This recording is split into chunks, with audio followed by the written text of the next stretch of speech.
Russia is playing chicken in the sense that it wants to create tensions so it gets diplomatic leverage to obtain concessions. At no point was I really thinking that Russia wants to go to war for the most part. Now, obviously, honestly, there's a huge bias there. I hope they don't go to war. That would be a terrible fucking outcome for everyone in Europe, including Russia. But that argument is legit by itself, but the US has lost a lot of credibility. It's abused this in past instances where it was like, yeah, guys, we trust us 100%. This is 100% true. We got the evidence, and it turned out that the US did not actually have good evidence of it. Like, I don't know, or maybe Empanada's right. Maybe Vash makes an entire video where he just says war is going to happen and then doesn't give a reason why. That would be really stupid, but that's the big brain sanction. Instead of sanctions, make the same country host the Olympics every year. Ruin the country. You're gonna destroy them. Make them build like 20 useless arenas every year, every 4 years. What a big brain policy. In America, and y'all homelessness problem y'all got over there, y'all need this money. So go ahead and send me the bill, bruh. I'll pay it in cash. And so at this point, it's out of our hands. That's actually a pretty good analysis. That's actually not bad. Get in there. Get in fucking Ukraine, Joe Biden. Send in the fucking troops. Start World War III. Okay. Maybe. Dude, since we're on this tip, holy Jack Ryan is such a cringe TV show. Also, someone posted a meme earlier that I have to share. Imagine if your prime minister looked like this. Dude, I want to coom to your country. This is actually a really bad argument from him. I'm sorry, Empanada. Discussing all hypotheticals of what could happen and having a plan and a clear idea of what your response would be is a good thing. Like, what he's criticizing right here is a really stupid thing to criticize.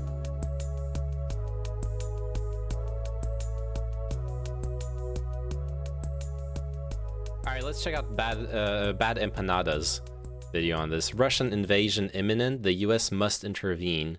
Americans and their bootlickers are frothing at the mouth, trying to justify furthering their global hegemony. Many of them are even erroneously branding themselves as leftists. Here is an actual left assessment of the situation and the frankly ridiculous question of, do we support the global hegemonic capitalist empire? Let's talk about Ukraine. You might have heard that Russia's definitely going to invade Ukraine. And apparently the USA has to do something about it, despite the fact that it's a genocidal global empire that is by far the most destructive country in the entire world. Apparently we need the USA to intervene. And hey, the way I like my biases, I like to sample from...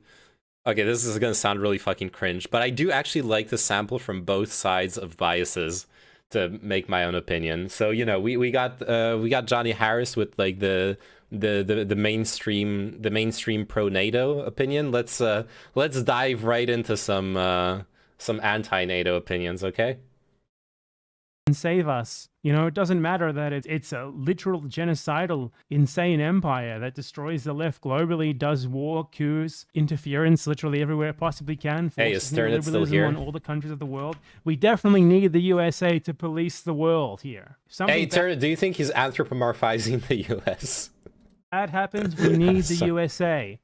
And I say that as a 100% definitely real leftist. By the way, all of that is a joke. Anyone who has that mentality is not a leftist. But anyway, let's continue. The most important thing regarding this is to ask the question of, is Russia going to invade Ukraine? What evidence is there for that claim? A lot of people have been taking that entirely at face value. Like, you know, they see a media headline, Russia going to invade Ukraine. They read it and it's like, oh no, Russia's going to invade Ukraine. They don't connect two neurons in their brain to actually see if there's any real evidence for that. So you might be surprised to find that there's actually no evidence for that. Everything about Russia supposedly invading Ukraine comes from the US. It's the US government saying Russia's going to invade Ukraine. We can't tell you why. We don't have any sources for our claims. We have no evidence for this, but it's definitely going to happen. For example, a couple of days ago, the US said Russia is planning like a false flag attack in order to justify an invasion.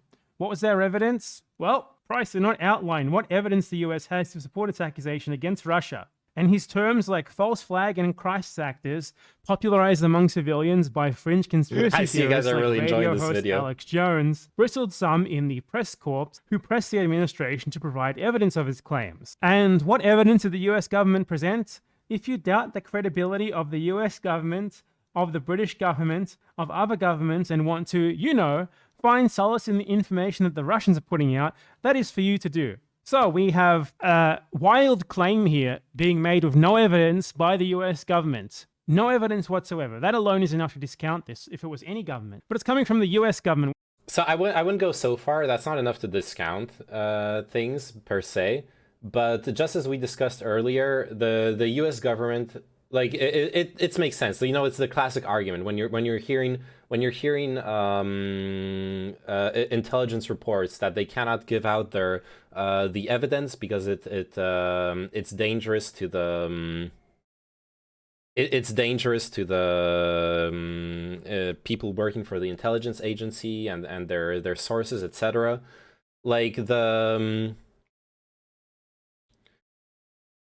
That argument is legit by itself, but the US has lost a lot of credibility because it's abused this in past instances where it was like, yeah guys, we trust us 100%, this is 100% true, we got the evidence, and it turned out that the US did not actually have good evidence of it.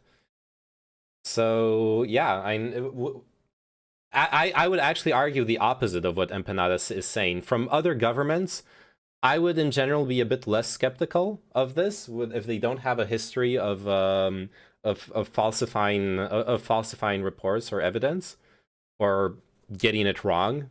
But yeah, and I'm specifically talking about the false flag thing. Like I agree with Odin that 100,000 troops being deployed at the border is. It is what it is. Like they're minimizing that is stupid. But specifically concerning the false flag attack, I don't know. Maybe this is one of the times when the US is actually the US intelligence agencies are actually have actually like good intel on this. That also happened, but I fully understand why anyone would be skeptical of it. Which is well known for making shit up. It constantly makes shit up about its geopolitical enemies with no evidence whatsoever. This is an excellent case of that. There's no evidence here. If you read shit like this and you're like, wow, Russia's definitely invading Ukraine, I don't know what to say to you, because you just don't operate on like a normal level, right? You don't operate on a level where you need actual evidence to form your beliefs. So there's no way that I can get through to you. More evidence of this. Recent BBC article. Ukraine tensions. US sources say Russia 70% ready to invade. Okay, let's search for evidence. The US officials did not provide evidence for their assessment. Even the BBC, the US officials did not provide evidence for their assessment. Russia has assembled 70% of the military capability needed for a full-scale invasion of Ukraine in the coming weeks, US officials say. The US officials did not provide evidence for their assessment. This is where this entire narrative is coming from. The US government making baseless claims. The Russian government has said absolutely nothing to any effect to make us think that they're going to invade Ukraine. Absolutely nothing. Not a single fucking word that should make us suspect that. It's all coming from the US government based off no evidence. What are they citing as the evidence? This isn't their evidence, this is the BBC's evidence. They inserted this. Russia is said to have more than 100,000 troops near Ukraine's borders, but denies planning to attack. Okay? Russia has 100,000 troops near Ukraine's borders. Is that true? Probably. Now, is Russia having 100,000 troops near Ukraine's border? Okay, turn it. NATO bases, those bases aren't troops deployed at the border. There's a difference between bases in nearby countries and troops deployed at the border. This is a really bad argument. There's a big difference between battle readiness at the border and having bases. Like, Russia has bases too. No one's complaining about that. People are complaining about the deployment.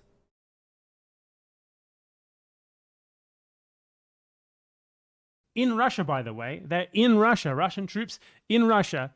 Evidence of an invasion. Well, for one, 100,000 troops is not nearly enough to take Ukraine. That's less than half of the strength of Ukraine's current military. So that's obviously nowhere near enough for an invasion. They need like what, 4 or 5 times that to be safe. But this has happened many times before. Many times before. Let's do some Googling. Wait Anyone a can look second. this up. When you hear shit like this, you should be looking into them yourself. You shouldn't wait for a streamer like me. What's the size of Ukrainian military? Obviously, that's not the only thing that matters, but okay, yeah, 215,000 military personnel. Interesting. Yeah, so they actually do have a lot of fucking troops. Following hostilities with Russia, Ukraine increased the size of its armed forces to 204,000 soldiers, not counting additional forces such as the border guards, the newly formed National Guard, or the security service. Obviously, I would expect in general that the Russian forces have a big technological advantage. But now that they're getting weapons from various Western countries, it should probably be possible to yeah, that's actually a really interesting thing Empanada brings up there. Like if the longer Russia waits and the more weapons are funneled into Ukraine, the more this size advantage becomes important, right? The only way to compensate for a size advantage is to have force multipliers in the form of better technology, better planes, better tanks, etc., better equipment in general. If the Russian army doesn't have that, then an invasion is just not going to be possible. Russia has the largest land invasion force in terms of cavalry, tanks, etc., but the EU has air superiority. The reality is, no one's gonna declare war on Russia over Ukraine. No one. So the EU having air superiority doesn't matter. It only matters if the EU starts actually giving planes to Ukraine. You know what I mean? And like training their pilots. To do it for you. Article from 2016. Russian troop build-up along Ukraine border raises war fears. Did they invade? No. Article from 2018. Over 80,000 Russian troops in and around Ukraine. Did they invade? No. Article from 2020. 90,000 Russian troops near Ukraine. Yeah, this is also a really good point that Empanada is bringing up here. It is that this is something that has been happening very regularly. Russia deploys troops at the border and then engages in diplomatic pressure. It has happened multiple times already. Defense has an advantage inherently, usually anyway. Yeah, I agree. And you can do attrition guerrilla warfare as defense, which is very effective. Yes. And you can do that even with a technological disadvantage. Absolutely. I agree with that as well, Trinit. So this is a good point. This is what I was thinking in general about the situation as well. Why like in previous discussions about Ukraine, I've said that for me, Putin is sorry, Trinit. Let's stop anthropomorphizing. Russia is playing chicken in the sense that it wants to create tensions so it gets diplomatic leverage to obtain concessions. But at no point was I really thinking that Russia wants to go to war for the most part. Now, obviously, honestly, there's a huge bias there. I hope they don't go to war. That would be a terrible fucking outcome for everyone in Europe, including Russia, but yeah. Did they invade? No. Another article from 2018. Did they invade? No. Russian troop buildup on western border from 2017. Did they invade? No. Hey, 100,000 Russian troops going to NATO's borders in 2017. Did they invade? No. This has happened before, essentially every fucking year for the last 6 or 7 years or so, okay? There's nothing special about Russia having 100,000 troops on its border of Ukraine in Russia. Nothing new about that. There's no extra reason to suspect that they're going to invade now than there was before, unless you just want to take the US government at its word. The entire narrative hinges on nothing. Anyone who's accepting this is a fucking idiot. Is it possible that Russia... Okay, no, it doesn't hinge on nothing. He just said it. It hinges on the US intelligence's word. That's what it hinges on. That's not nothing. Might like pull a fast one for no reason that makes any sense and invade Ukraine this time? I mean, sure. It's also possible that I wake up tomorrow and I'm like a fucking fly. Two things that I think are theoretically possible. But there's no basis Russia's for me to think unhinged. that tomorrow I'm going to wake up and be a minority fly. communities down? Like, Wait, there's what? not really What are much you of a talking about, basis Space for me Don? to think that this time's different to all the other times. The only reason that you're thinking that is because you've been I told put to by Scrim's chat the on media here, so you guys that can is enjoy sourcing it. all of its claims and headlines from the US and UK government and nothing more. And as I said, 100,000 troops, nowhere near enough for an invasion. What other evidence is there? We got an article from a German tabloid. Putin's coup plan for Ukraine. Explosive details on planned Russian invasion of Ukraine. Secret services already have information about the cruel puppet regime that the Kremlin wants to establish in Ukraine. A foreign intelligence service has gathered details of Russian post-war plans in Ukraine. A secret report was created from the knowledge gained by the intelligence service. And then it's fucking paywalled. Incredible. Read Putin's plans with Build Plus. Pay your monthly subscription fee. Now, Okay, what the fuck is this? What the fuck is this? What the fuck is this newspaper? I wanna get here to I wanna do you know what the fuck is this newspaper? I think the problem here is that Russia does not have to do a full-fledged invasion of Ukraine. I can't imagine them wanting that. Bild is a tabloid? Okay, yeah, that's what I was thinking. This fucking looks like a tabloid, yeah. I just wanted to confirm. It's a garbage newspaper. Okay, yeah, that's what I thought. I can't imagine them wanting that because then they would have years of nasty occupation ahead of them. But taking a chunk out of Ukraine to look tough, like with Georgia, sure, why not? Possibly, maybe you like with Crimea annexing a region, that could happen.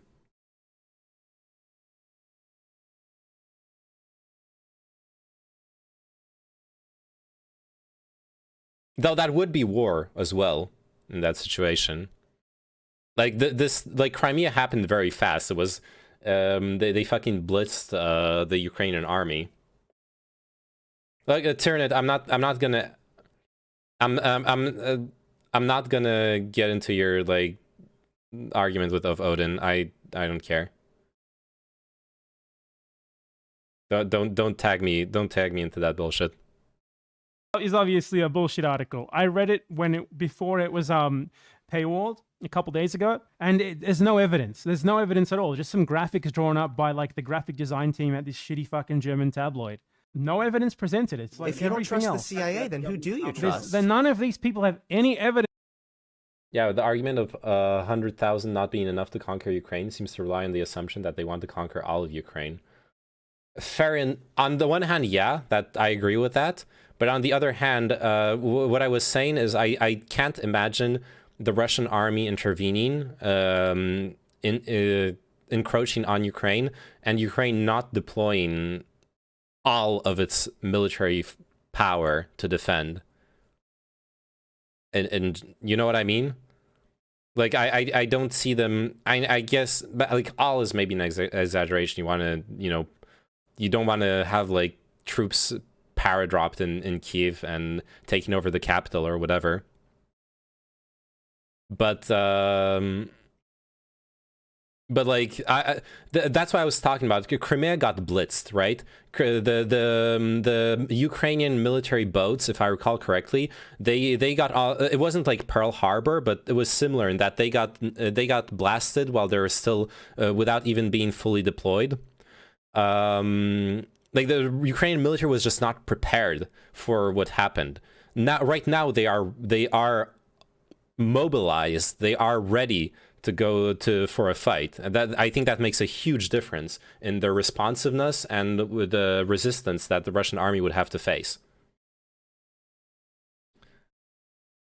Digging deep into Ukraine, perfect title, makes me want to click. Good, I'm glad about that. Since that Russia plans to invade Ukraine, at least not any more than they did the last 4 or 5 times they amassed 100,000 troops on the Ukraine border. There's no reason to suspect that this time is going to be different. If you've been buying this shit, like our friend here, like this fella here, war seems inevitable. Based off what exactly? Based off what exactly does war seem inevitable? Because Russia has done something that they've done 4 or 5 times before, because the US government, providing no evidence, said that Russia is definitely going to do a false flag attack with crisis actors. Is that it? Well, I honestly don't know, because in this video... You haven't watched the video? Our friend here doesn't cite a single source, just brings up a map of Ukraine and talks. There's nothing there. Like, he doesn't even get to the point of citing the US government, because he doesn't cite anything. There's literally no reason to believe, based off the... Wait, then... play the... if you're gonna criticize this video, at least quote the video. Evidence I don't know why Vosh thinks Ukraine. that. You can't say Vosh thinks it because this and this, and then not quote the video.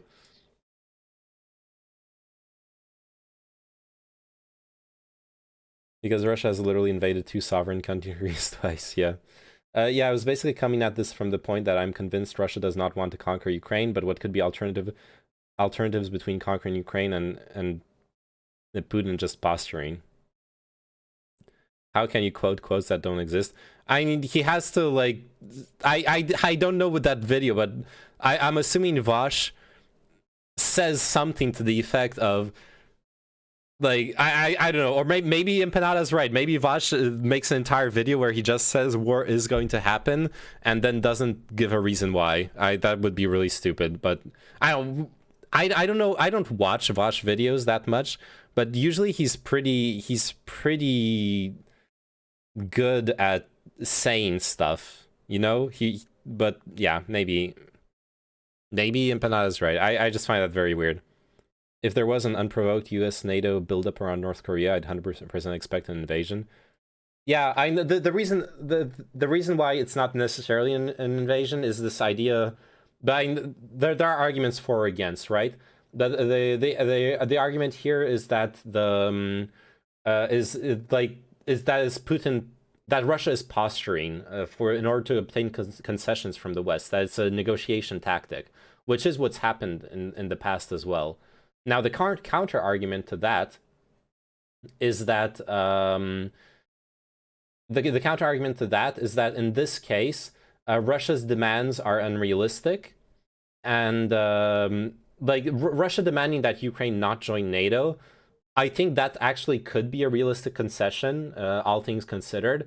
But Russia demanding that NATO not ever invite any other country to join the alliance is not a realistic concession. And then to add to that, Russia demanding that NATO bases and NATO allies inside NATO countries that surround Russia be dismantled is also not a realistic concession. So this there was this argument in the previous video that by making unrealistic demands, he's setting up the grounds to justify war, which I don't necessarily disagree. I don't really agree with that. Making big demands is also a negotiation tactic. That could just be like pure on Trump style negotiation of like ask more, so that once you reach a compromise, you get what you actually originally wanted. You just need to get rid of the extra stuff that's ridiculous, so you get what you actually originally wanted from your adversary in like a very adversarial negotiation. No, Vosh is good at Shapiroing. I've never had that impression really. But I like I said, I haven't watched that much of him, but usually what I've seen he's pretty good. Bargaining, yes. Negotiating, bargaining. now. All of this is just fucking essentially saber rattling because they're beginning to do movements. The US and NATO are beginning to do movements to try and bring Ukraine closer to NATO. A media narrative of a Russian invasion is very convenient for that because it gives them like further justification, further public opinion, essentially manufactured consent to do that. You got to be a moron to think this is real. I'm sorry. Hopefully you've changed your mind now. Otherwise you're still a moron. Hopefully in the future you'll be more careful about this. There's plenty of precedents of the US government outright fucking lying about these things. In the first Gulf War, one of their main justifications for intervening after Saddam's invasion of Kuwait was a story that Iraqi soldiers were throwing babies out of incubators. I forgot that. One of their main justifications for invading Iraq the next time was this idea that Saddam had weapons of mass destruction. That was false also. They made it up both times completely. I forgot about that one. That's a good one because earlier we were talking about the Iraq War, and someone brought up that maybe it was the first Gulf War, but I forgot that the first Gulf War also had falsified statements.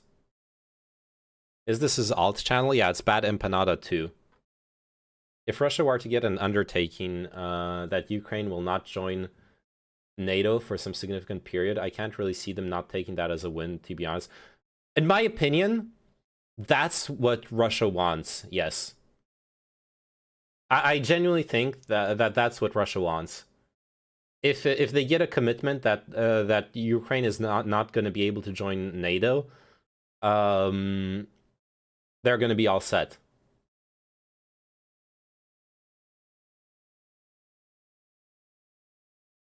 Gulf of Tonkin incident would be better. I'm not familiar with that one. I'll look it up after the video. In Afghanistan was the idea that the Taliban were harboring Osama bin Laden, wouldn't hand him over. The Taliban offered to hand Osama bin Laden over. They invaded anyway. Now we have the USA telling you, oh yeah, Russia's going to do a false flag attack. They're going to invade after a false flag attack, making a fake video with crisis actors. And they've built up 70% of their strength on the border. Soon they're going to invade. By the way, we've provided no evidence for this, but we swear, take our word for it. You take their word for it, then you just want to believe what they have to say. And I'm sorry, but I assume if you're watching my channel, you're probably a leftist, but you're not a leftist if you believe that. You're either very stupid, Wait, what did he say? Or you're someone who wants. We've provided no evidence for this. They've built up 70% of their strength on the border. Soon they're going to invade. By the way, we've provided no evidence for this, but we swear, take our word for it. You take their word for it, then you just want to believe what they have to say. And I'm sorry, but I assume if you're watching my channel, you're probably a leftist, but you're not a leftist if you believe that. You're either very stupid because it's convenient for you when they lie. So people that kind of jump the shark completely here, they're essentially taking that Russia is going to invade Ukraine as a fact without thinking that's up for any discussion at all. It's very much up for discussion. In fact, there's no basis to believe that. And they immediately moved on to these hypotheticals like, what should we do if Russia invades Ukraine? Without asking the question, why do I think that Russia is going to invade Ukraine? If you don't trust the CIA, then who do you trust? Because the CIA... I really... How many times is this guy going to tell me that I have to be stupid to disagree? Yeah, I fucking hate that kind of rhetoric. This is like the previous video was really fucking tiresome because of the whole like and all that shit. But this fucking shit, dude. Like, it really gets on my nerves. Anyways, I want to respond to what he was saying. J Miles, I'll queue up your video if you want me to check it out, but I don't want to get derailed. Let's throw it in here.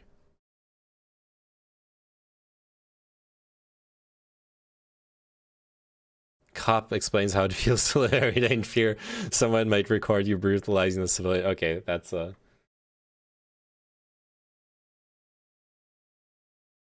Hey, what was he just saying? What should we do if Russia... Oh, yeah.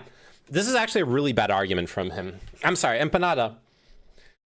Having a situation where troops are deployed on the border of another country, yes. Discussing all hypotheticals of what could happen and having a plan and a clear idea of what your response would be is a good thing. Now, there's a difference between planning for the worst case scenario and warmongering. Those are not the same thing. Like, what he's criticizing right here is a really stupid thing to criticize. Invades Ukraine. without asking the question, why do I think that Russia is going If you to don't trust the invade? CIA, You can ask both questions. You can ask, why do I think that Russia is going to invade Ukraine? Am I sure of it? Am I skeptical of it? But you can also ask yourself the question of what should be the reaction if Russia does invade Ukraine. Those are not, you can't ask only, our brains can do we can do multiple things at the same time. then who do you trust? Because the CIA said so? Well, as Hunter Avalon said, that's a good enough reason, right? So let's move on then to what if the hypothetical? Well, let's talk about some context that's always being left out here. In the Bolivia coup in 2019, which I'm sure most of my viewers obviously know was a coup, Evo Morales, the elected president, was forced to resign after protests in I don't think he's saying that. He's saying it's stupid to accept US government assertions as fact, which it is. That is what he's saying, but he is also saying that you're an idiot if you accept them, which, I mean, the main problem is the US has provided false evidence for things, but the US has also provided good good intelligence on other things. It's not like you should be healthily skeptical, but always saying the US is always gonna lie doesn't make much sense to me either. So he's saying believe him, not the US government. What he's saying is believe nothing's gonna happen, I guess, pretty much. Believe that the status quo is gonna remain as it is. That's what he's saying. urban centers involving copious elements of the far right, and then replaced with a right-wing president who tried to do. And I'm not saying this to make like a both sides argument. Like I'm skeptical of the U.S. intelligence as well, but I don't.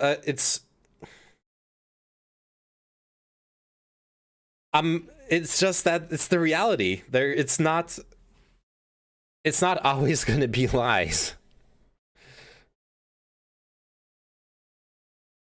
Don't they still teach expected value in school?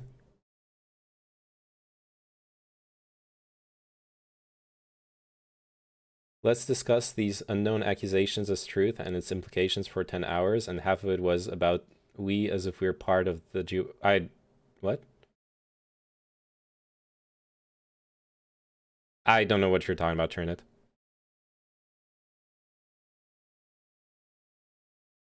Yeah, think for yourself. I agree with you, Camilo Kitano, yes.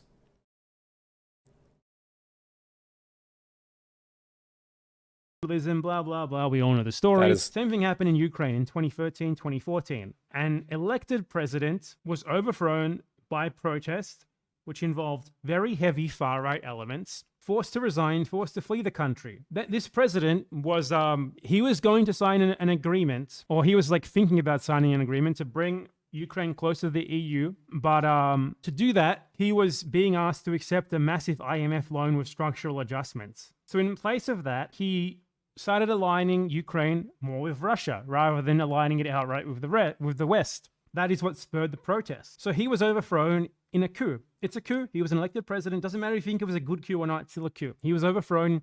He was an elected president who was overthrown by mass protests, which I'm not going to say were neo-Nazis, because they had neo-Nazis in them, but not everyone were neo-Nazis. Some of them were just normal-ass, boring liberals who are functionally right-wing, but, you know, you can't call them Nazis at least. Got to give them that. He was overthrown. That's okay. I understand why people call him bad faith Anada. Yes, there are neo-Nazis there, so you know, and also liberals are just right-wing, so they're basically Nazis anyways, so you know.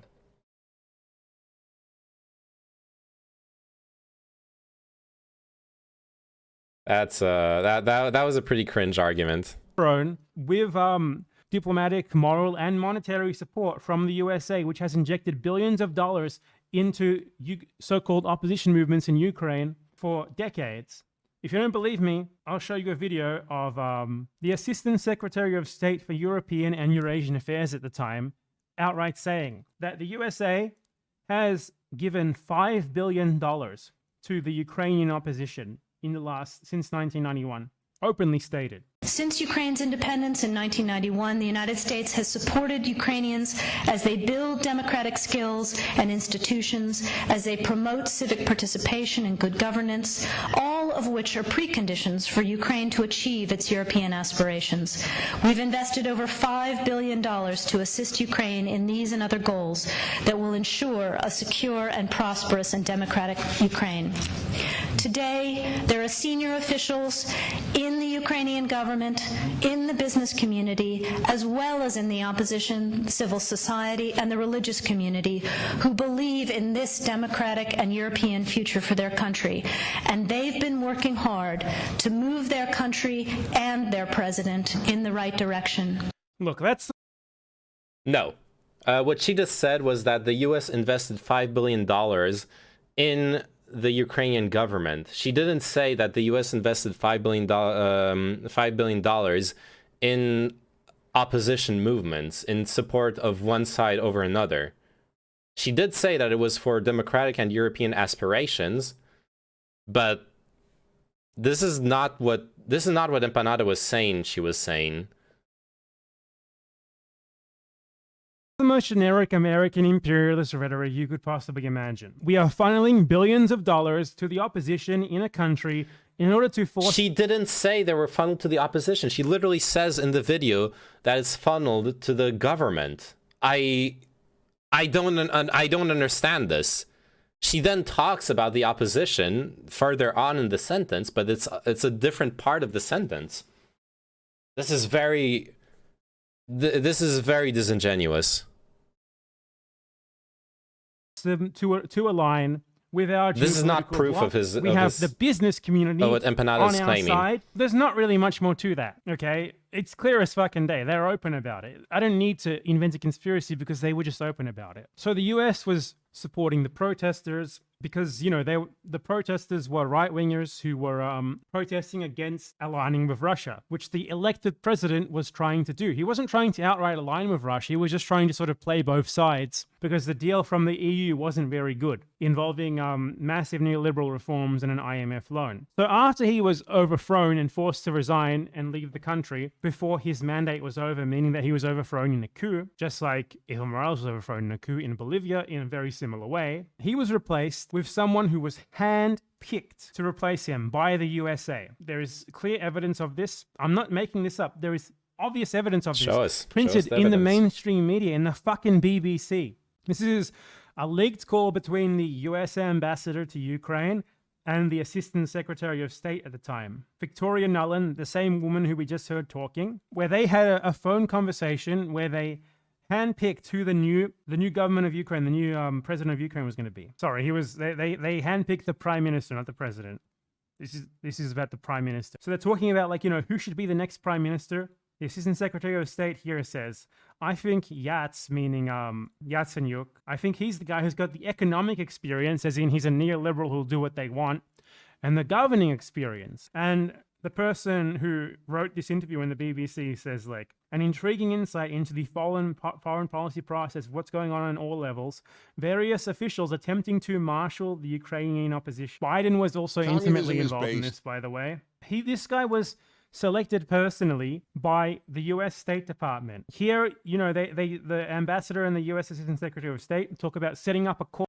Here, this guy marshal the foreign policy who'll do what they want. I think Yats is the guy who's got the economic experience, the governing experience. He's what he needs is Klitsch and Tyanibok on the outside. He needs to be talking to them 4 times a week. You know, I just think Klitsch is going. I just think Klitsch going in. He's going to be at that level working for Yatsenyuk. It's just not going to work out. Yeah, no, I think that's right. Okay, good. Do you want to set up us to set up a call with him as the next step? And the governing experience and the person. An intriguing insight on the foreign policy process with work going on at a number of levels, various officials attempting to marshal the Ukrainian opposition, efforts to get the UN to play an active role in bolstering a deal. And as you can see below, the big guns waiting in the wings, US Vice President Joe Biden clearly being lined up to give private words of encouragement at the appropriate moment.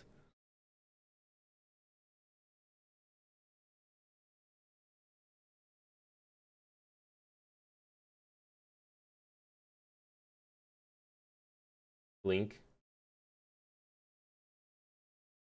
Ah, thank you. Yeah, I should have just Googled it. Transcript of leaked Newland Piat call. An apparently bugged phone conversation in which a senior US diplomat disparages the EU over the Ukraine crisis has been posted online. The alleged conversation between Assistant Secretary of State Victoria Nuland and the US Ambassador to Ukraine,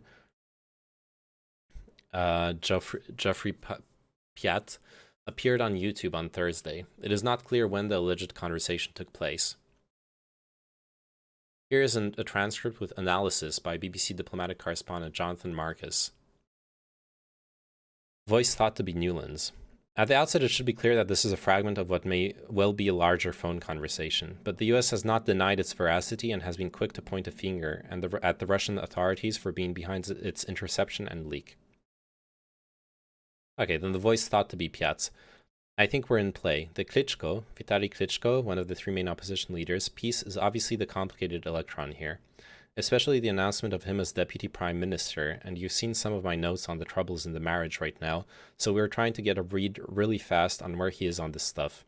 But I think your argument to him, which you'll need to make, I think that's the next phone call you need to set up, is exactly the one you made to Yats, Arseniy Yatsenyuk, another opposition leader. And I'm glad you sort of put him on the spot on where he fits in this scenario. And I'm very glad that he said what he said in response. The US says that it is working with all sides in the crisis to reach a peaceful resolution, noting that ultimately it is up to the Ukrainian people to decide their future. However, this transcript suggests that the US has very clear ideas about what the outcome should be and is striving to achieve these goals.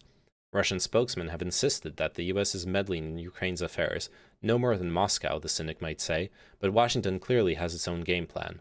The clear purpose in leaking this conversation is to embarrass Washington and for audiences susceptible to Moscow's message to portray the US as interfering in Ukraine's domestic affairs. Good. I don't think Klitsch should go into the government. I don't think it's necessary. I don't think it's a good idea. Yeah, I guess. In terms of him not going into the government, just let him stay out and do his political homework and stuff. I'm just thinking in terms of sort of the process moving ahead. We want to keep the moderate Democrats together. The problem is going to be Tyanibok, Oleg Tyanibok, the other opposition leader, and his guys, and I'm sure that's part of what President Viktor Yanukovych is calculating on all this. I think Yats is the guy who's got the economic experience, the governing experience. What he needs is Klitsch and Tyanibok on the outside. He needs to be talking to them 4 times a week, you know. I think Klitsch going in, he's going to be at that level working for Yatsenyuk. It's just not going to work out. Yeah, no, I think that's right. Okay, good. Do you want us to set up a call with him as the next step? My understanding from that call, but you tell me, was that the big three were going into their own meeting, and that Yats was going to offer in that context 3+1 conversation or 3+2 with you. Is that not how you understand it? No, I mean, that's what he proposed, but I think just knowing the dynamic that's been with them, where Klitschko has been the top dog, he's going to take a while to show up for whatever meeting they've got. And he's probably talking to his guys at this point. So I think you reaching out directly to him helps with the personality management among the three, and it gives you also a chance to move fast on all this stuff and put us behind it before they all sit down, and he explains why he doesn't like it. Okay, good, I'm happy. Why don't you reach out to him and see if he wants to talk before or after? Hey, this is really interesting.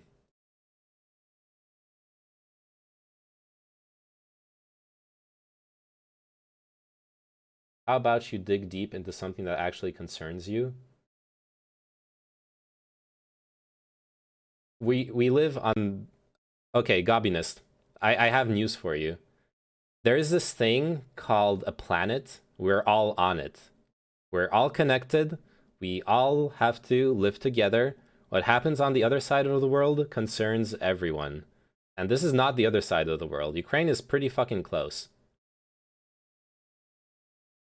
So, we aren't under a single government. Yes, but we are a single species. We are all human beings. If you have a problem with that, I have nothing more to say. Like, I don't care what, I don't care that you think that this doesn't concern me. It does concern me. I just said why. Everything concerns everyone.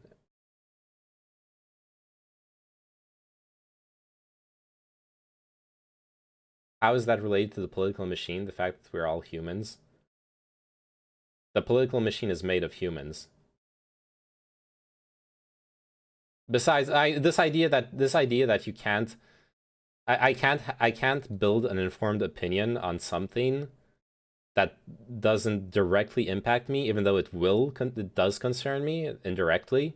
Indirectly, it affects a lot of people, okay? But okay, it doesn't directly affect me. I can't look at it and form an informed opinion on it. Fuck off. I can do whatever the fuck I want. It impacts your ego, yeah.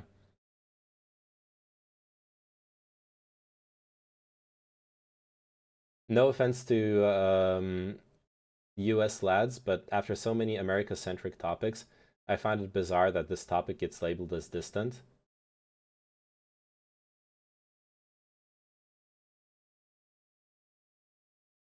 I'm not sure I understand your sentence, Snipped. I'm sorry.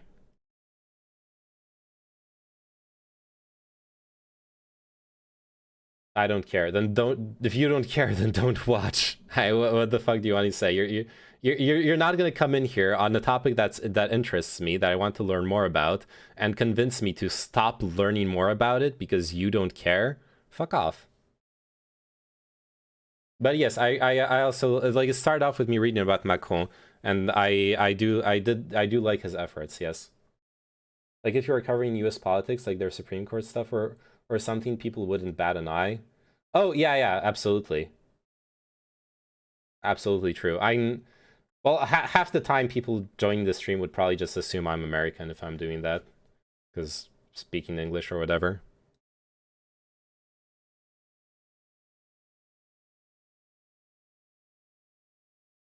Okay, one more wrinkle for you, Jeff. A click can be heard. I can't remember if I told you this, or if I only told Washington this, that when I talked to Jeff Feltman, United Nations Under-Secretary General for Political Affairs, this morning, he had a new name for the UN guy, Robert Seri. Did I write you that this morning? An intriguing insight into the foreign policy process, with work going on at a number of levels. Various officials attempting to marshal the Ukrainian opposition, efforts to get the UN to play an active role in bolstering a deal, and, as you can see below, the big guns waiting in the wings, US Vice President Joe Biden clearly being lined up to give private words of encouragement at the appropriate moment. Yeah, I saw that. Okay, he's now gotten both Seri and Ban Ki-moon to agree that Seri could come in Monday or Tuesday. So that would be great, I think, to help glue this thing and to have the UN help glue it and, you know, fuck the EU. Not for the first time in an international crisis, the US expresses frustration at the EU's efforts. Washington and Brussels have not been completely in step during the Ukraine crisis. The EU is divided and to some extent hesitant about picking a fight with Moscow. It certainly cannot win a short-term battle for Ukraine's affections with Moscow.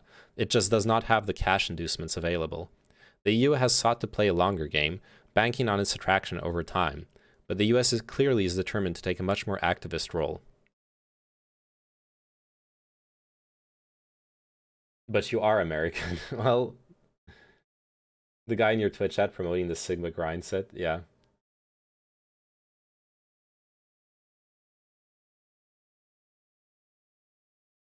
For example, if another country is starving because of famine and not caring because it's a different country, not only would I not care, I would be opposed to sending them aid. Well, you're pretty... if you can send aid, that's a pretty ugly way of thinking. You're not a very nice person. No, exactly, and I think we've got to do something to make it stick together, because you can pretty sure that if it does start to gain altitude, that the Russians will be working behind the scenes to try to torpedo it. And again, the fact that this is out there right now, I'm still trying to figure out in my mind why Yanukovych garbled, we don't know what he says in that. In the meantime, there's a Party of Regions faction meeting going on right now, and I'm sure there's a lively argument going on in that group at this point. But anyway, we could land a jelly side up on this one if we move fast. So let me work on Klitschko, and if you can just keep, we want to try to get somebody with an international personality to come out here and try to help midwife this thing. The other issue is some kind of outreach to Yanukovych, but we probably regroup on that tomorrow as we see how things start to fall into place. So on that piece, Jeff, when I wrote the note, Sullivan's come back to me, directly to me, saying you need Joe Biden, and I said probably tomorrow for an attaboy and to get the deets to stick, so Biden's willing. Okay, great, thanks. Overall, this is a damaging episode between Washington and Moscow. Nobody really emerges with any credit. The US is clearly much more involved in trying to broker a deal in Ukraine than it publicly lets on. There is some embarrassment too for the Americans given the ease with which their communications were hacked. But is the interception and leaking of communications really the way Russia wants to conduct its foreign policy? Goodness, after WikiLeaks, Edward Snowden and the like, could the Russian government be joining the radical apostles of open government? I doubt it. Though given some of the comments from Vladimir Putin's advisor on Ukraine, Sergei Glaziev, for example, his interview with the Kommersant Ukraine newspaper the other day, you don't need your own listening station to be clear about Russia's intentions. Russia, he said, must interfere in Ukraine, and the authorities there should use force against the demonstrators. Does this statement define me as a person? Not entirely. Like, you can be a nice person to the people close to you and whatnot, but it does go to show what are the limits of your compassion for your fellow human being. You just don't care about their suffering. Yeah, it's something I would judge on, yeah.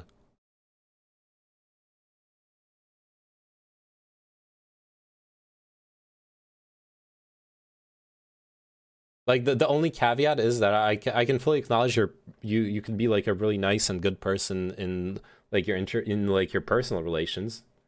That's something I can acknowledge. That's something that doesn't nothing you've said points for or against that. But on your stance towards people you don't know, you just gave it. You don't care.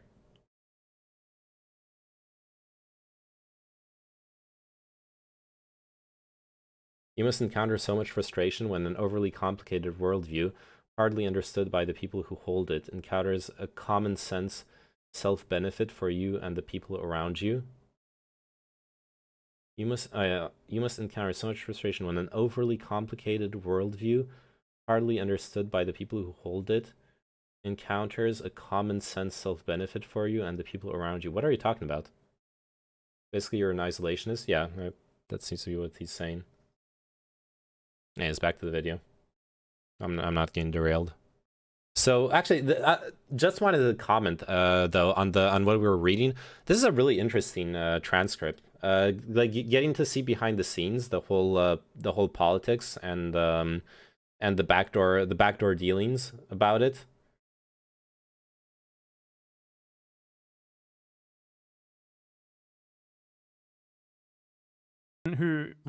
What would a country like France get out of helping Ukraine or Russia?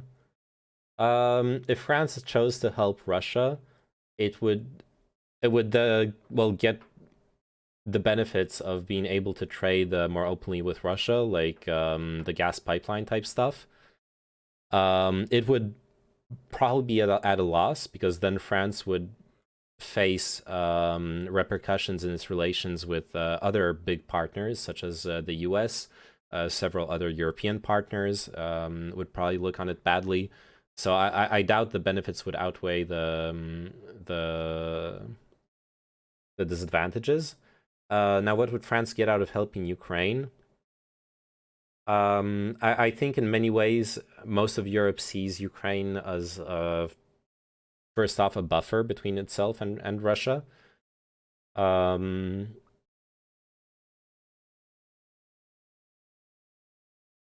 But the result of that is the side you choose, not the outcome of a war if it happens. I don't think France and Russia are going to get into a war. If Russia declares war on Ukraine, no one's going to declare war on Russia. But there are no diplomatic there are no defense treaties with Ukraine. No one's going to commit to a war with Russia because Ukraine's being invaded. What's going to happen is many countries are going to send weapons to Ukraine, like indirect help. but no one's going to directly intervene. I don't think that's a realistic scenario. Wrote this interview in the BBC, says like an intriguing insight into the foreign policy process, what's going on all levels, various officials attempting to marshal the Ukrainian opposition. Biden was also intimately involved in this, by the way. This guy was selected personally by the US State Department. Here, you know, the ambassador and the US Assistant Secretary of State talk about setting up a call with the opposition to choose who would be the new PM. Blah, Russia will definitely get sanctioned as well. Well, guess who was then chosen as the new PM? The same fucking guy, Yatsenyuk. Now, what happened equipment next? that can be used by France itself. France has a bunch of military equipment. That's not an issue. No one's Gabinus. This is not a zero. Diplomacy is not a zero-sum game. What France is not, the French government is not stupid enough to send to Ukraine stuff that France needs. Do you think they're daft? Do you think anyone's gonna send stuff and then be like, oh shit, we actually needed that. Oh no, what are we gonna do now? No, people are gonna send their surplus. Well, the same thing happens whenever, whether it's weapons in this case, whether it's aid in the form, like earlier we were talking about famine. No one starves their own population to feed the population of another country. The French military is in shambles. Okay, you're an expert apparently.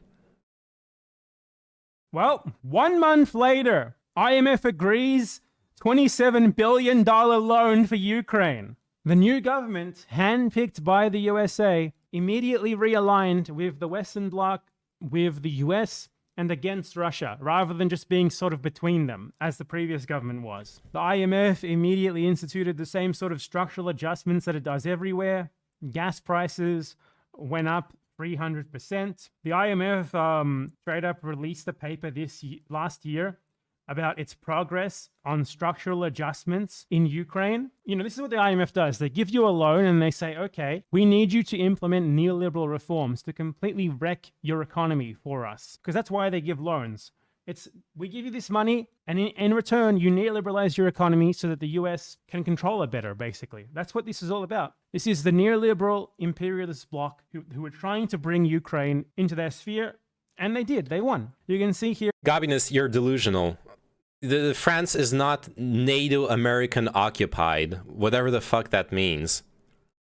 You're actually like, if that's your perspective on the geopolitics of the relation between France and the US, you're actually delusional. France being a member of NATO does not mean it lost all sovereignty, does not mean it's occupied by the US. That is not the state of the relationship. This is your mind on Twitch chat, yeah. And well, Algeria is a what about it, but like, dude, Algeria 100%. France is responsible for lost the war first off. That's absolutely a fair point, and it was responsible for crimes against humanity. There's no denying that. It was an absolute shit show. Anyways, back to the actual subject. Gabinus, stop derailing, okay? No, if your perspective is that France is a NATO American puppet, then like you have a literally a delusional worldview. It doesn't correspond to reality. There is what the fuck's that emote? Even I don't derail that hard. Yeah, absolutely. Mura. I don't know what the fuck you're on, Tilgen, but hello. They have like some of the things that they judge success by. Labor markets, for example, structural indicators related to minimum wages and other regulations that affect labor market flexibility. Essentially, they want as little labor laws as possible, as little worker protections as possible. They want an unprotected economy with no tariffs. They want the financial system to provide good access to financial services and the soundness of the banking sector and financial markets. They want to protect the rule of law and the protection of property rights. Of course, that's all they care about. This is the IMF. They're open about this. It's not a fucking conspiracy. It's right fucking there. This is an IMF document. This is the terms by which they judge the success of their loans. So what happened there is the USA interfered in another country's politics. Now, whether the actual movement was spurred by the US, I don't think so. You know, there's plenty of Nazis and right-wingers and neoliberals in Ukraine to go around. Enough to, like, you know, form a big protest movement. Yes, Nazis and liberals, there were enough really the same thing. in Bolivia to form a big protest movement, even though they technically were nowhere near being Someone gifted me popular. those dope emotes. So we Nice. have a protest movement that essentially resulted in a coup against an elected government, and that government was then replaced by a hand-picked US government successor who then did everything that the US and Western Bloc wanted Ukraine to do. Intelligence can be used Hey, thanks to the follow, Tilgen. to suffocate and pull apart my enemy's arguments. Okay, so actually, just considering this argument, apart from the whole like weird liberals and Nazis are the same thing, haha. I agree with Empanada's point. The transcript of the phone call is very interesting. Yeah, the post-coup government was set up with a very, very strong U.S. intervention. Basically, behind the scenes, U.S. and Russia playing a game of chess to try to control Ukraine. That seems to be basically what's been going on. That the previous government was kind of trying to get a better deal on or to avoid. IMF, structural reforms, forced neoliberalism, the same sort of misery that we see enforced all around the world by the US and the Western Bloc. This is nothing new. It's been going on since at least the 70s. The first one was Pinochet. And that is what... Okay, this doesn't actually... He's fucking derailed now on neoliberalism and shit. Like, I'm not necessarily a big fan of the IMF, but misery in Eastern Europe is a bit more complicated than just saying liberalism destroyed those countries. There's a few more factors to that than that. It's a bit more complicated. Preceded the Russian invasion of Crimea. Now, the Russian invasion of Crimea, by the way, yes, it was an invasion, absolutely, but there were also, in the east of Ukraine, there are a lot of people who are sort of pro-Russian alignment. So to have a government that was sort of towing the line between them, trying to align a little bit more with Russia, be overthrown in a coup by pro-Western people, and then have it replaced with a straight-up puppet pro-Western government doing neoliberalism, it's not really that much of a surprise why it spurred separatist sentiment in majority Russian ethnicity, Russian-speaking areas. So Russia invaded to support that separatist movement. They also probably helped to spur it. That wouldn't have happened without the US interference. None of that would have happened without the US interference. It doesn't absolve Russia for their... If he was going with military-backed coups, he should have brought up U.S. involvement in Nicaragua. He brought up Bolivia when he was talking about the coup. He compared it to Bolivia, but yeah, I mean, there's plenty of examples of U.S.-backed coups there. That, of course, but we're talking about Ukraine right here. Yeah, so many to choose from. Exactly. Like, which one are you gonna pick? You can pick a different one every day. Invasion, because obviously they still invaded.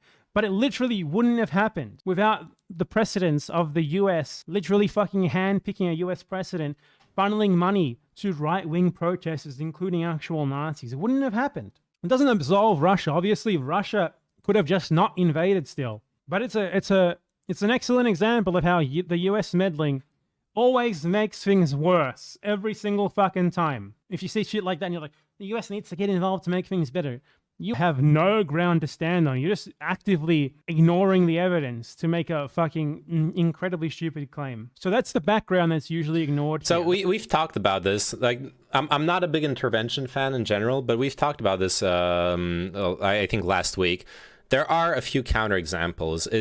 US hasn't made the situation worse every single time.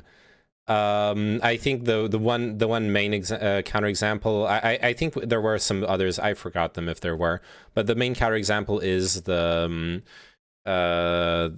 war in the Balkans, the Yugoslavian war, where there was a military intervention stopped genocide, and on the contrary, the region has become more stable than it was back then. The consequences have been positive for now, so I think we can look at that intervention pretty positively. So it's not every single time, I guess that's what I'm trying to say. That's how we got to the present day situation with Crimea being essentially annexed. Now, it is true that in Crimea, Russia, being part of Russia is overwhelmingly popular, but that doesn't justify annexation, separatism, or whatever. Because there's a Okay, lot... being part of Russia is insanely popular. There is very okay.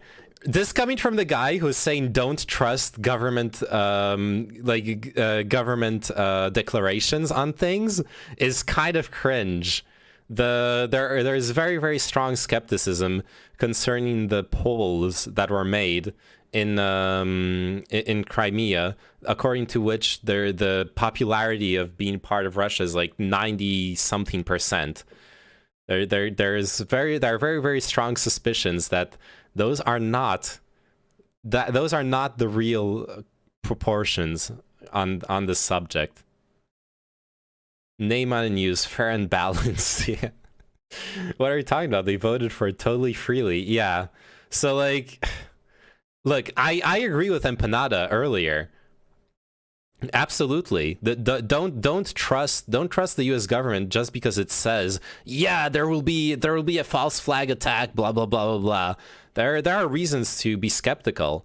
But to turn around and be like, oh yeah, by the way, 90% of people in Crimea are pro-Russia is really cringe. This is a really cringe take for someone who's trying to be like woke on this subject. It's also really telling. Yeah. More to a territory seceding to a much fucking larger country than just the population. You know, there's nothing, you know, a minority ethnicity can live in a fucking country like Ukraine. Especially in Ukraine, Russian is dominant anyway. You know, there's a difference between like self-determination of a smaller a smaller part of a country breaking off from the larger whole, and supposed self-determination of a small part of a small country self-determining to become a part of a much larger country. That's literally U.S. man bad syndrome. Yeah, you know, there's complexities here that are very much ignored. In that, it's like everything he just said about the complexities. Yeah, like the self-determination of parts of a country, etc., etc.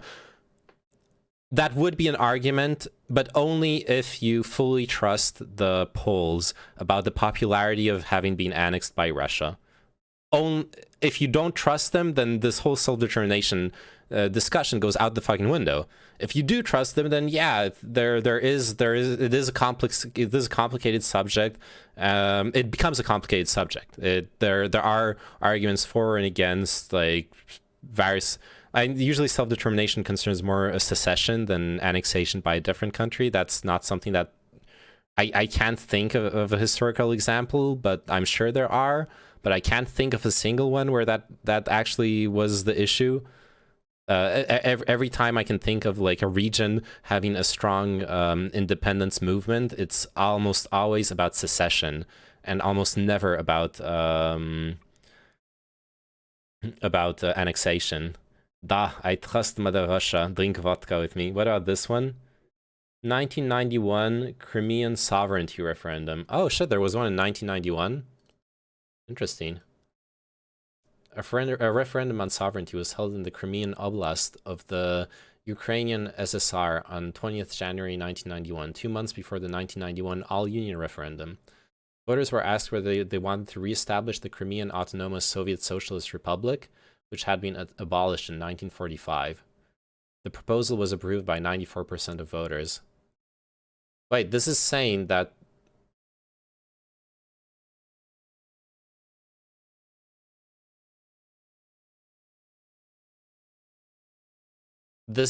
they want to be an autonomous republic, not that they want to be annexed by Russia.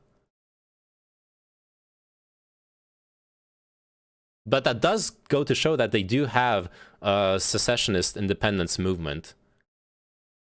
That is interesting. Was the other option staying in the USSR? The question was, do you support re-establishing the Crimean Autonomous Soviet Socialist Republic as a subject of the Union SSR and a participant of the Union Treaty? Oh, okay, so it would be an autonomous republic, but a subject of the USSR and a participant of the Union Treaty.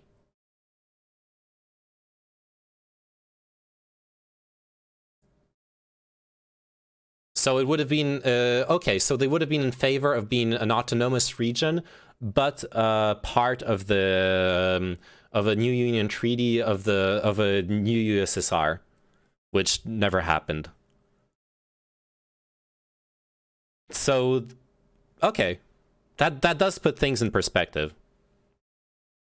To be entirely fair, it wasn't 91, so people are also, you know, allowed to change their mind, and maybe they have since then. It would be interesting to see if the opinions evolved since then. But yeah, this is actually really interesting. This definitely goes in there. This definitely gives credence to the idea that that the people in Crimea are closer to Russia than to Ukraine.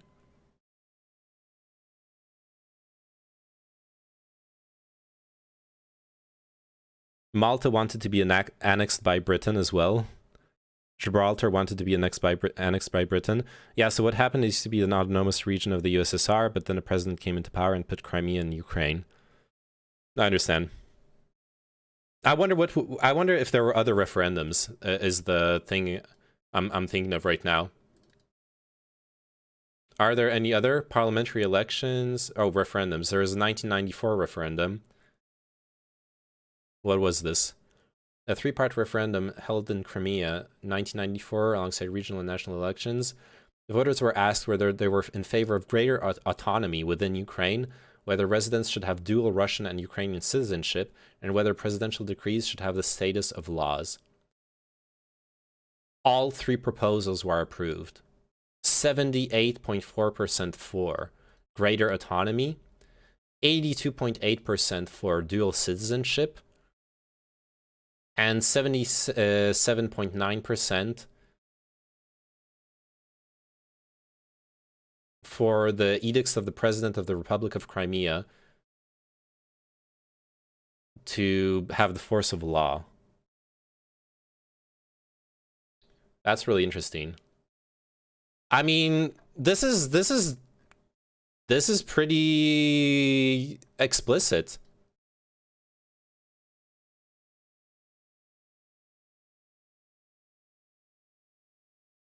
Polling in 2008 by the Ukrainian Center for Economic and Political Studies found that 63.8% of Crimeans would like Crimea to secede from Ukraine and join Russia, and that 53.8% of Crimeans would like to preserve its current status but with expanded powers and rights.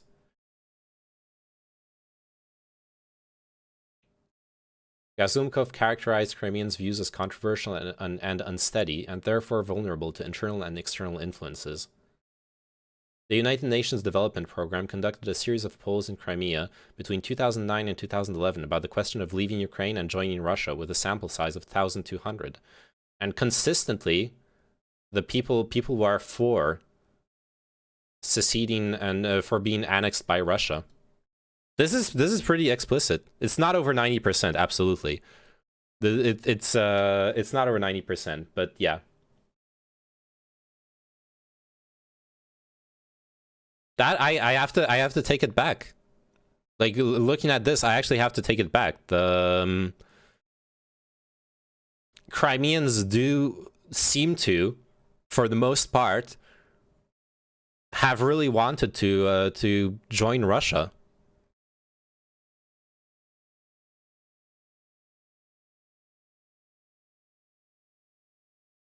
The takeover from Russia was still illegal. Absolutely, yes. That doesn't change that.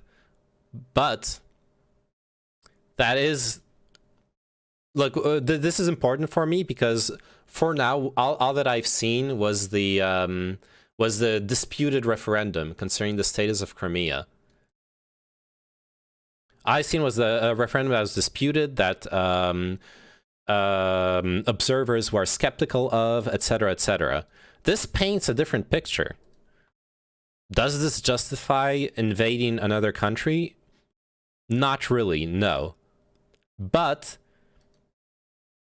this does paint a different picture. This is absolutely different from the polls are faked, which they probably were to a certain extent. Like 90% vote for integration is is 97%, sorry, is fucking crazy when the polls are more like between 60, 70, maybe like 80% when we're looking earlier. Oh, this one's 94%, sorry. But like it went down a bit since 91, right? The 94 poll was more like 80%. But there were grounds for, let's put it this way, this wasn't a justification for Russia invading Crimea, but there was a good justification for Crimea becoming Russian. I need to acknowledge that, looking at this. You know what I mean? It should not have happened through invasion. Ideally, it should have happened through acknowledgement of the self-determination of the Crimean people, with the referendums, with the polls, etc.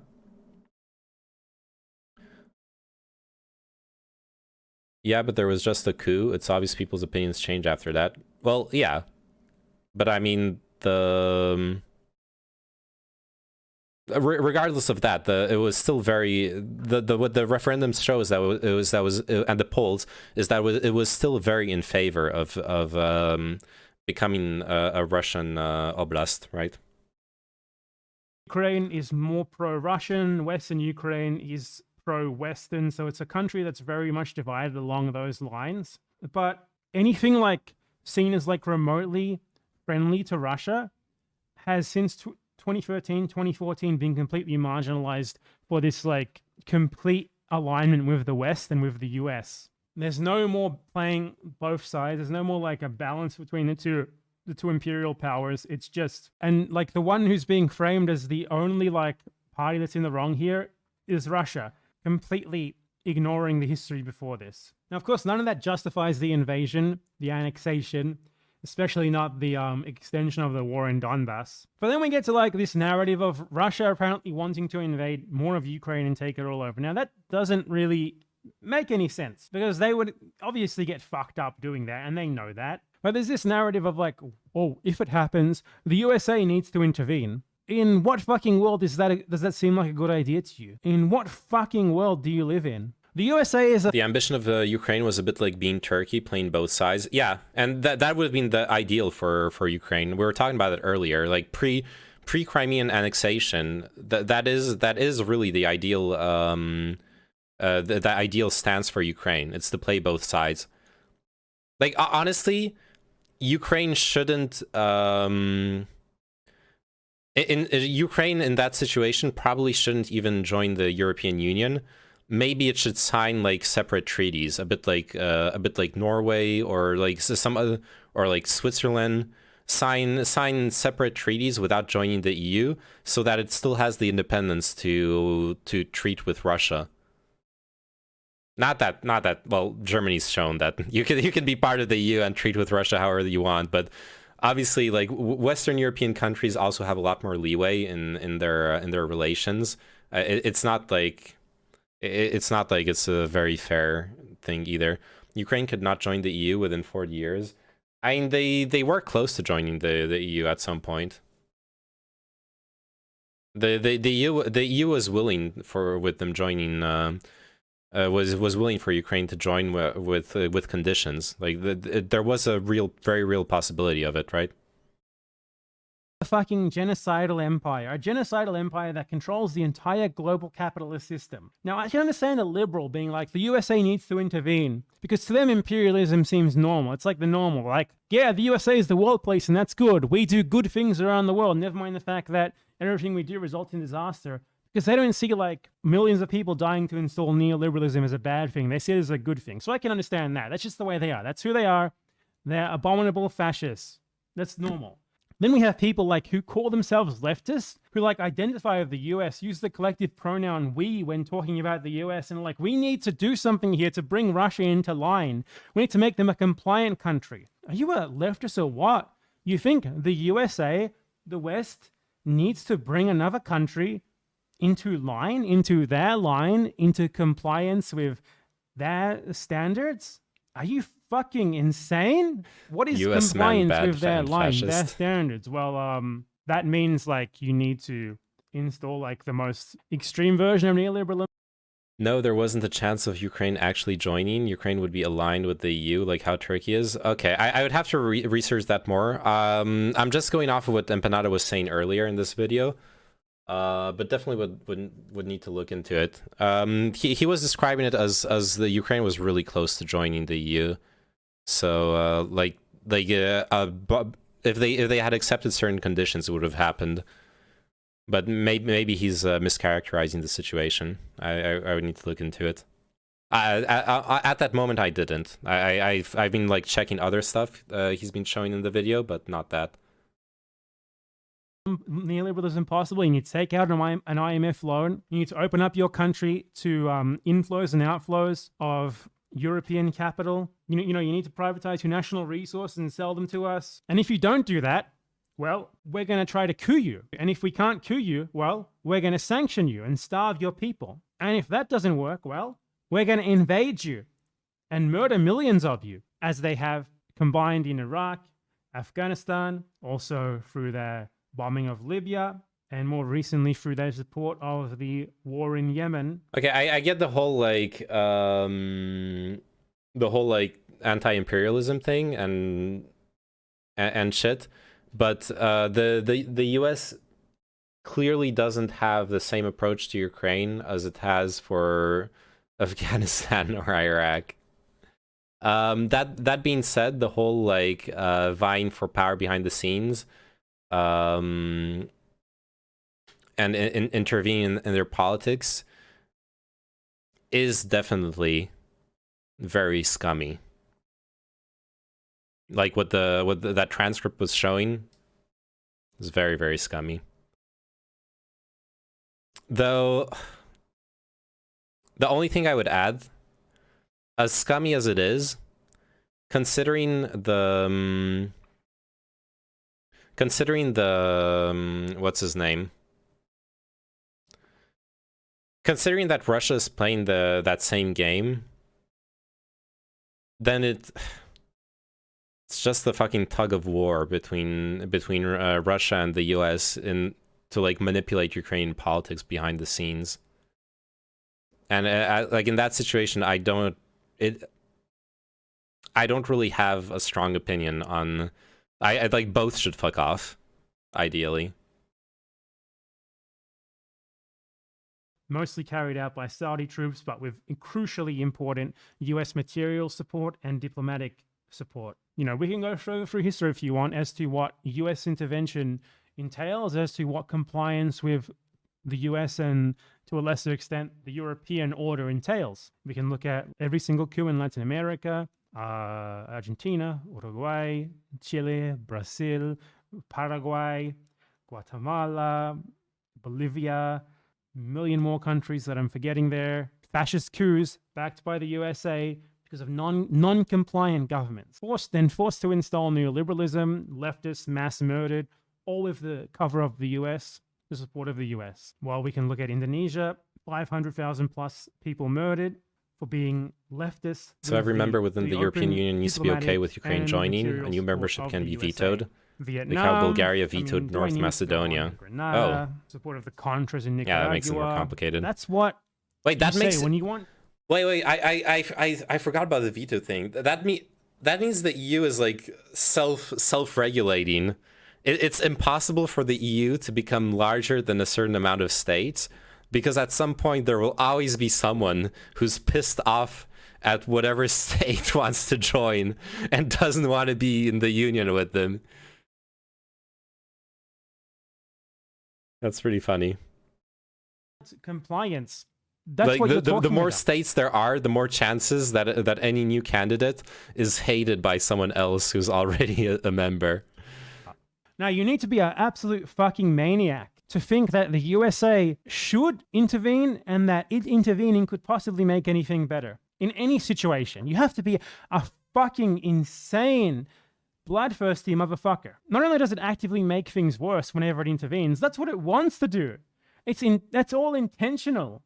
Because its goals aren't to make things better. Its goals are to pursue its own interests. You know, it doesn't want to intervene in Ukraine, doesn't want to stop Russia out of the good of its heart.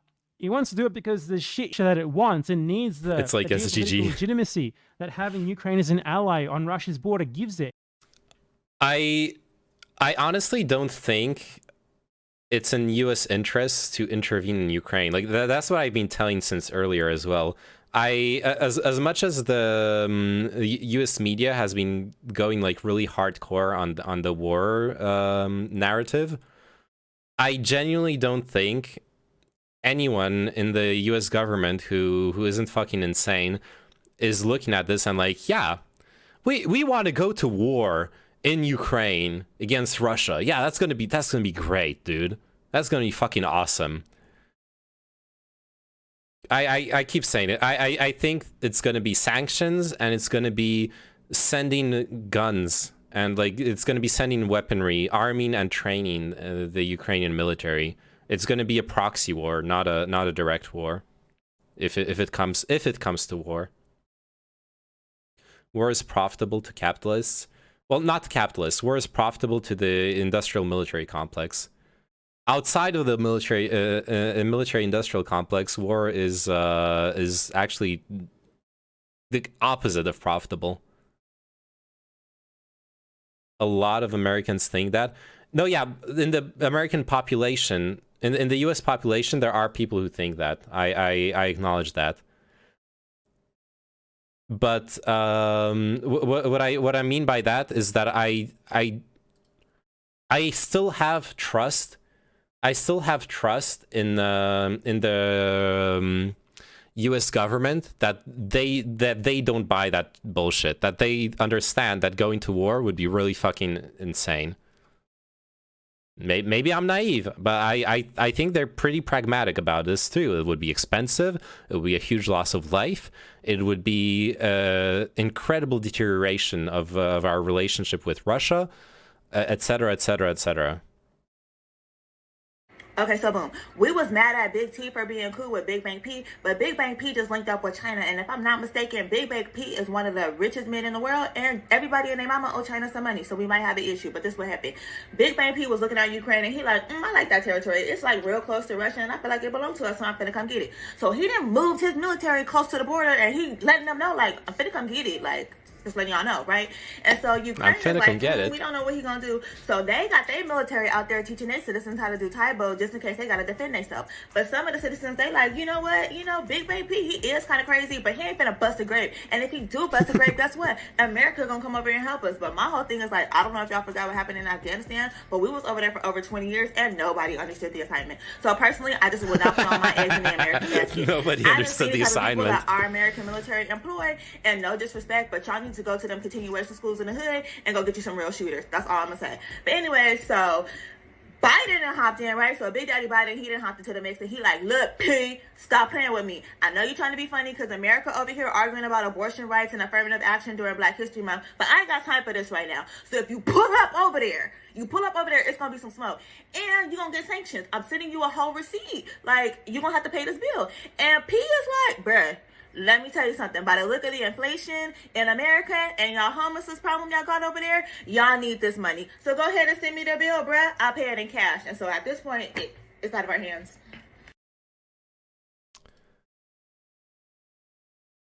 That's actually a pretty good analysis. That's actually not bad. The intervene people are cringe because let's be real, we didn't defend Georgia back in 2004. Why should we defend Ukraine suddenly? Yeah.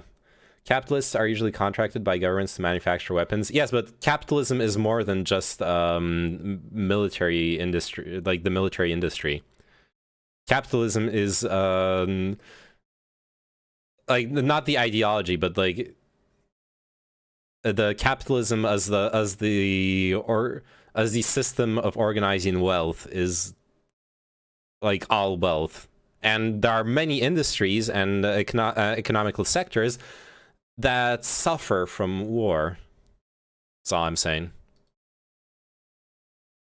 Obviously, war in another country is going to, not make you suffer in the same way. That's also something to take into account.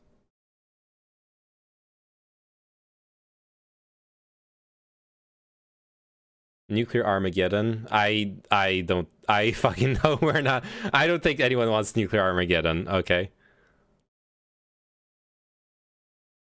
Hashtag Uyghurs. Is that the French term for Uyghurs or a play on words? Oh, you want me to check that out? It's, let's see, what is this? It's probably...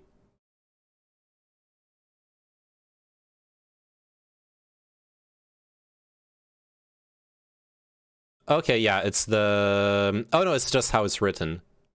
It's just how it's written in French. You see, Uyghur. All the Fallout fans disagree. True. It's because there's a documentary on Arte concerning called the Uyghur drama, which is probably good. Arte documentaries are usually really good. That first picture is not of Uyghurs. I know. I don't know what that first picture is, and knowing how weird Adrian Zenz is,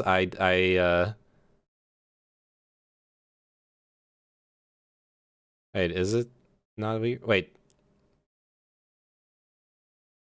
I don't know what this picture is. It could be Uyghurs. I don't fucking know. Oh, okay, I understand. He's responding to which team was rocking the coolest school uniforms, and it's like a picture of people being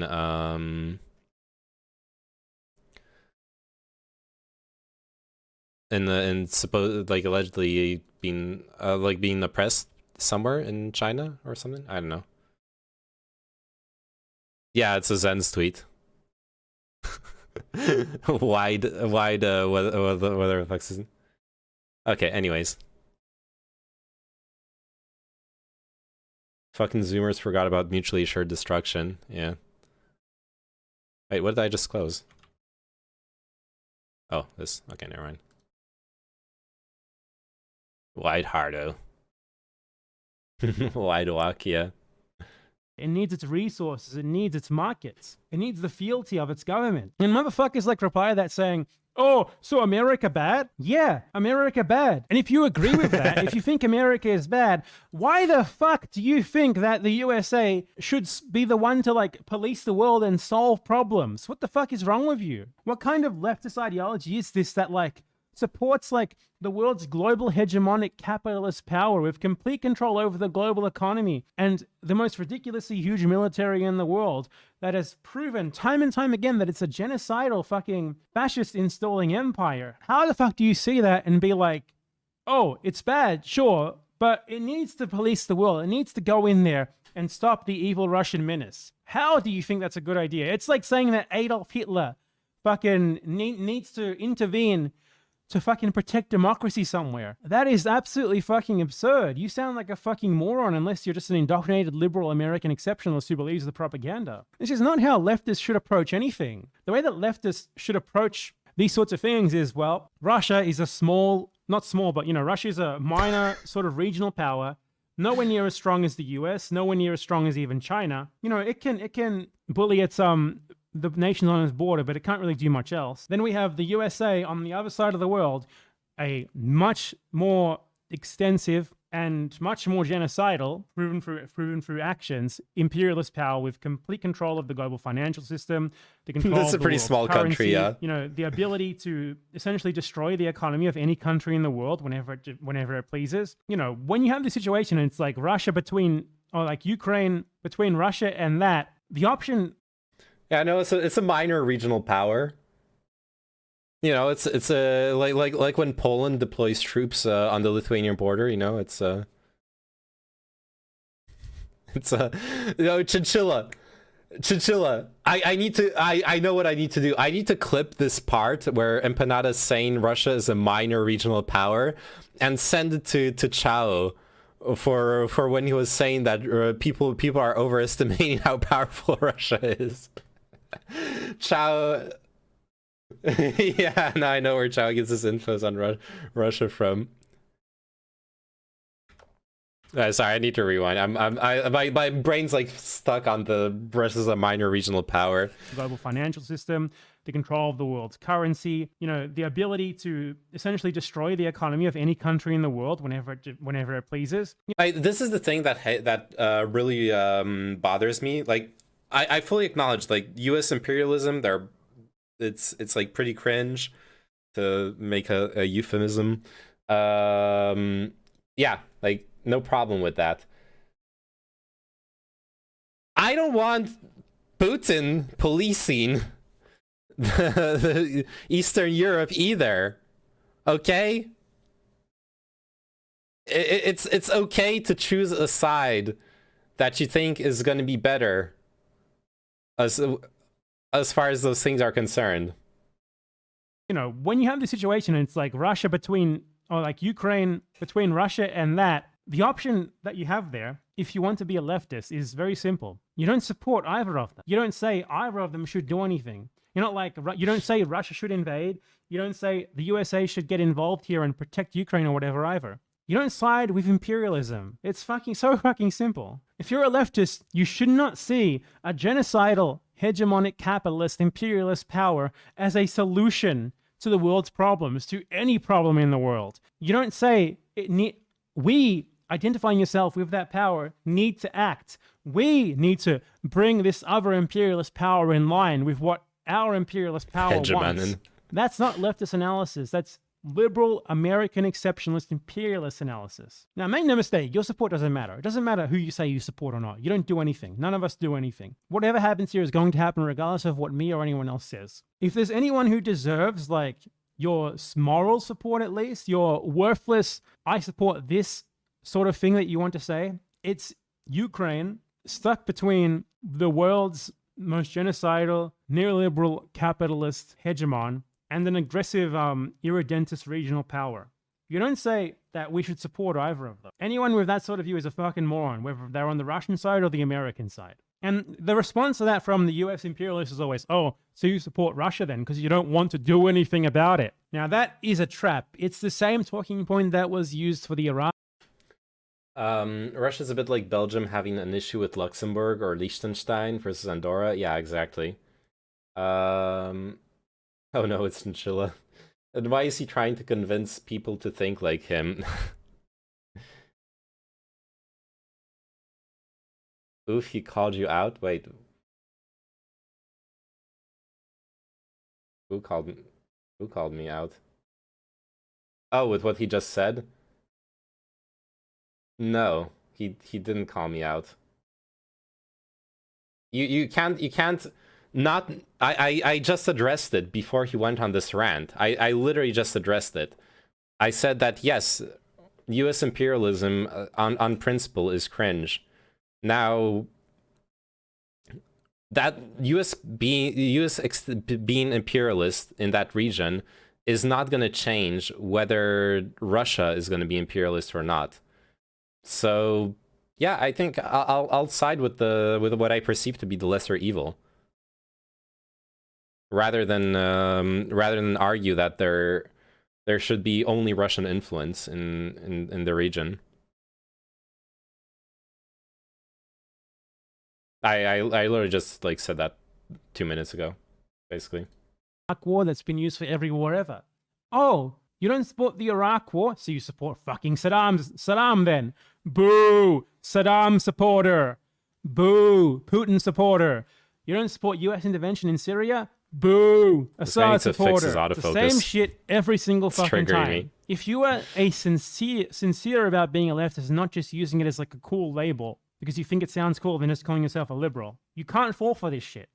It's so obvious. You can't let yourself be guilted into siding with imperialism. No, this whole video should be called gatekeeping leftism.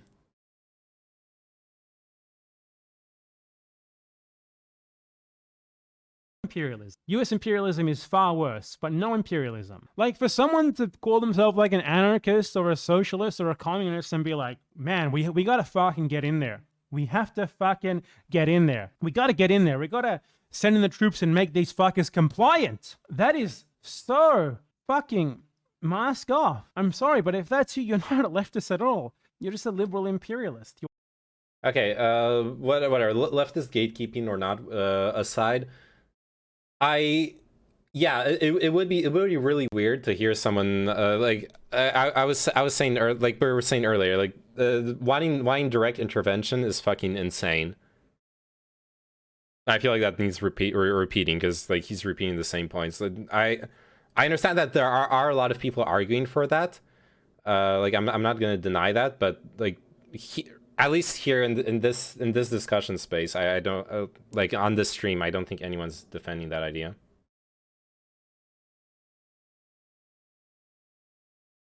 It's okay if Syria bombs their citizens as long as it's not those dirty imperialists. I mean, yeah, that's kind of the argument. I mean, Syria was a fucking shit show, though. I would not, I would not fucking quote Syria, as an example of a place where intervention led to a better outcome for the citizens than non-intervention. And obviously, we don't know what non-intervention would have happened. But honestly, if Russia does invade, I will 100% support direct intervention. Damn. I don't think I don't think there's any I just don't think that's realistic. I don't think that's in people's interest or really to get bogged down in a war in Ukraine. I've said multiple times earlier as well. This dude be like, you're not a leftist if you disagree with me, or just an imperial liberal. Yeah. Don't forget you're a fucking moron. Yeah. Memes aside, unironically, my girlfriend bought a ticket to Paris June 12th without me.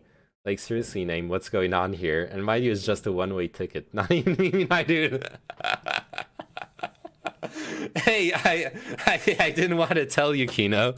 I'm meeting this girl on the 12th of June. And,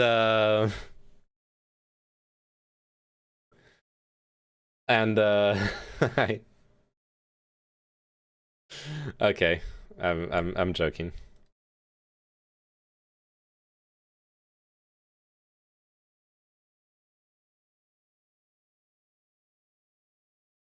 Okay, I don't think Ultima's watching this stream, but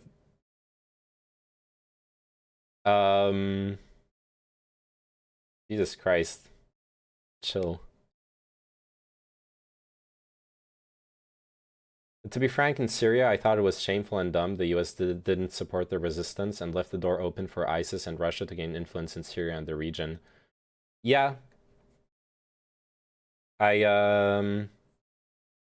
On principle, it did seem like the resistance was the side to go with. I agree with that, but it just became like a huge shit show, and notably the fact that Russia was supporting Assad's regime made it very, very hard to decisively support the resistance as well. It didn't seem like they were really making headway, right? I don't know. It was a fucking complicated situation. And basically, once we started getting meddled in there, it basically looked like there was no real good solution. Everything we did ended up having terrible consequences. And when you think like what were the alternatives, they would have also had like terrible consequences. Unless I guess like yeah, the resistance support the resistance, and the resistance stages a successful coup and takes control of the country. Maybe that could have happened, but I don't know if that could have happened in hindsight. But definitely, the pullback destroyed our relations with the Kurdish people because the US hung them out to dry as usual. Yeah, absolutely. Engaging in debate in 2022. True. To identify yourself not with the global proletariat, but with the US state, with its empire, with its imperialist actions, with its control of the global financial system. That's what you're saying there. Let's watch a clip, a genocidal clip, from our friend Vorsh. We're finally getting to it. This is a prime example of that. Now, for context, he backtracked after this and said that he was only saying that he wants to sanction oligarchs. But if you listen to the language here, that was clearly backtracking. What he was talking about here was not just sanctioning oligarchs, which obviously would not be enough to do what he says here. Russian oligarchs, as he calls them, don't care if the US sanctions them. They're rich in Russia. They don't care. They don't need the US. Okay? Just listen to this. I think geopolitical threats will change anything. I feel like the only thing we can do at this point is start. there's the identification with the US empire. We Carve Russia out. need to starve Russia. He's a fucking US citizen. Why would you get triggered by him saying we? Jesus Christ. Out. We, the US empire, need to use our control, our complete hegemonic control over the global capitalist system that we have gained over the last 50, 60 years through war, genocide, coups, interference, etc., to install neoliberalism around the world. We need to leverage that against this other, much smaller imperial power and starve them out to impose our will upon them. This guy calls himself an anarchist. Nothing about that is socialist. Not even remotely. Not even remotely. That is American exceptionalist imperialism. The USA is a special country, so it should do things to other countries to bring them in line, to starve them out. You know, we have to do something. If your idea of doing something... If you don't trust the CIA, then who do you trust? Your idea of doing something can only possibly... Okay, to be fair, where the US hate is coming from, it comes from the fact that the US has been an imperialist hegemony that has meddled, intervened in many countries' right to self-determination, all the while virtue signaling how it was defending their freedoms, and in reality it plundered and harmed those countries. There is a, like, the 20th century post like the second half of the 20th century paints a pretty bleak picture of US intervention in the rest of the world. So that is where a lot of people who align themselves with on the left politically in general dislike the US for good reason. And also the whole, like, US bad thing. Not meant all of US history is that. Well, yeah, but before that, the US was mostly just genociding natives in its own territory. It wasn't doing that in other countries. So yeah.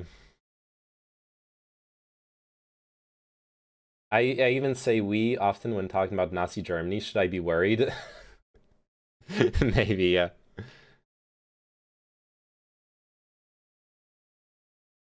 Yet he does not critique Russia. He did critique Russia. He does actually acknowledge that he does actually acknowledge. Was that Big G who said that? Was Big G? Yeah. He does. Empanada does acknowledge in this video that Russia's invasion of Crimea was unjustified and is a bad thing. He doesn't wax poetic about it, but he does say it. We shows that you somehow think that you have shared interest and identity with the American ruling class. I think you're reading too much into it.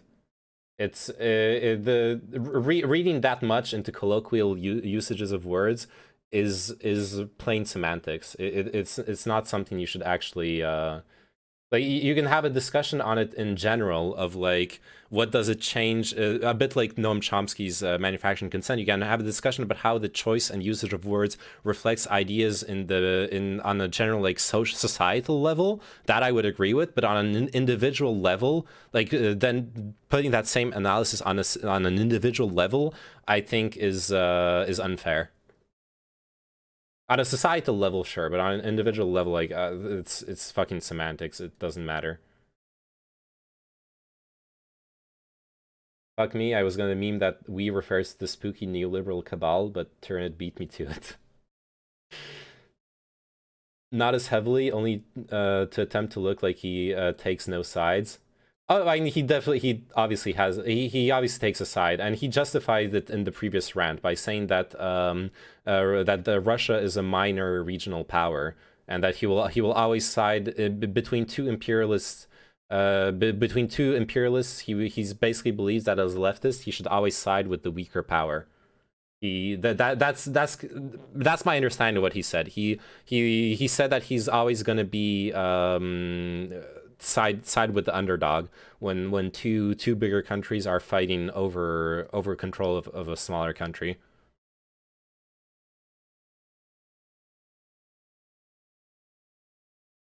No, he's critiquing Vosh for claiming to be leftist, but identifying himself with U.S. imperialism. Yeah, that is what Empanada is critiquing him for.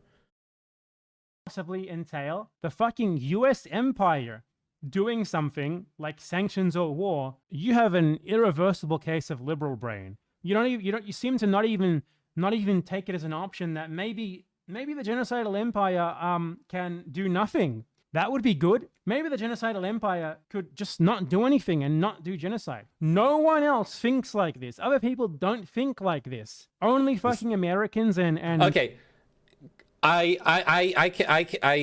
Yes, there is genocide in the U.S. history.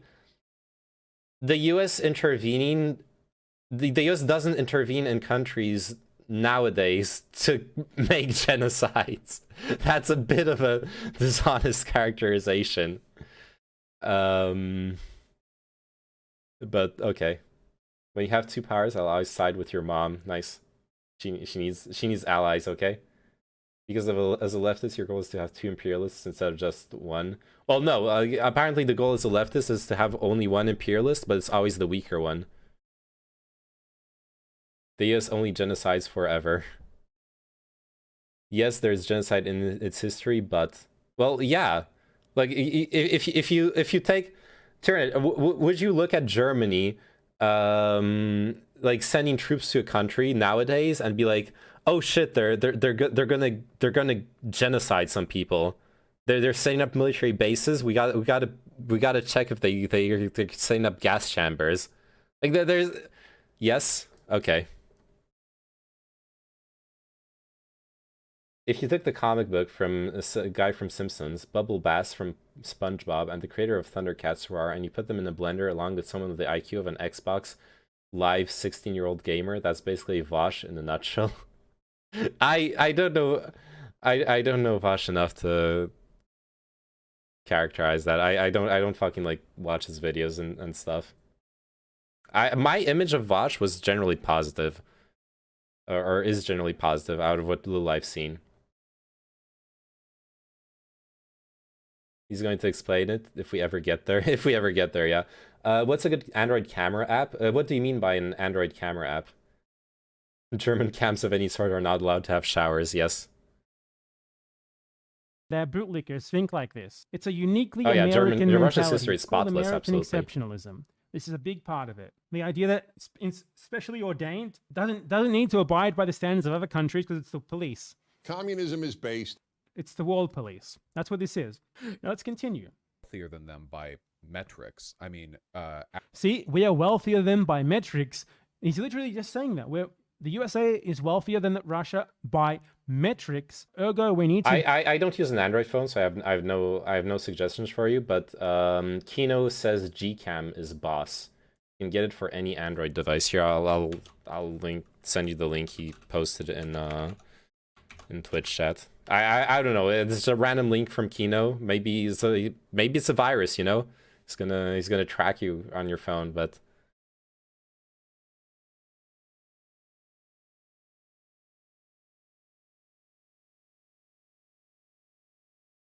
Brave Kino. Don't trust Kino, he's a goblin. Hey, goblins can be trustworthy as well. Hashtag free Kino, exactly. We need to use that economic power to starve them out. ally with all the countries in their peripheries. Like he's literally sounds like the most insane neocon possible. No, okay, so I don't think in this case saying Russia's history is spotless is what about or like memeing about Russia's history is whataboutism, because we're literally talking about Russia and the US vying over influence, vying for influence over Ukraine, right? If one of the parties stops vying for influence over Ukraine, the other party will have free reign to. The other party will have free reign to control the or exert influence on the country. So it is fair to look at both forces that are trying to influence the country. I 100% agree. None of them should influence the country, right? Both countries should get the fuck out and allow Ukrainians to have their own self-determination. But if both of them are going to vie for influence, then it's okay to compare the two and have a preference for one over the other. I don't think that is an insane stance. You can look at both forces vying for influence and think that one of them is gonna lead to better outcomes than the other, or maybe not. Maybe they're both just as bad. But those are things you can actually those are reasons to compare the two influences fighting there. Those neoliberal, neocon, fascist imperialists don't want to free Kino. True. Kino's being oppressed. Ally with all of the countries Yeah, next to a country that is inconvenient for our regional ambitions. Bring them all into our sphere and starve them out. This is someone talking like he sees geopolitics as a game where the goal is for the USA to beat its enemies, not a fucking leftist. Sanction, sanction their leaders, cripple their economy, wait for them to bleed out, and then Cripple their economy, wait for them to bleed out. None of that is remotely in line with his post-hoc excuse of, I was only talking about sanctioning the oligarchs. He was obviously dialing it back. when they're ready to play ball, they can be a nice, compliant country. Then when they're ready to play ball with the standards of the neoliberal, genocidal US empire, when they're ready to be a nice, compliant country, maybe we won't starve them anymore. This is fucking right-wing shit. Not even the average neocon will generally regulate their speech so much to not say it outright like this. But there's a lot of civilians that get hurt in that scenario. In eastern Ukraine as well, yeah. But so there's a lot of civilians who get hurt in that scenario by this starving out of Russia. He acknowledges that. Doesn't seem to bother him. If they're going to be like sanctions that, on Russia is what I'm saying. That would hurt a lot of civilians. Any neoliberals in not chat? as much as oh no, missile strikes would hurt eastern Ukrainians, right? He's taking as like a fucking foregone conclusion that Russia is going to invade Ukraine because this is how liberals act. Okay. He's not taking it as a foregone conclusion. It's because that's the literal context of the discussion. It's a hypothetical. It's a hypothetical of what would be the reaction if Russia invades Ukraine, and he's talking about sanctions, right? Or am I like, unless I'm completely misunderstanding the context of Vosh's discussion, that is what he's talking about. So it's not that it's a foregone conclusion that Russia is going to invade, but in the hypothetical that Russia is going to invade, he's advocating for sanctions.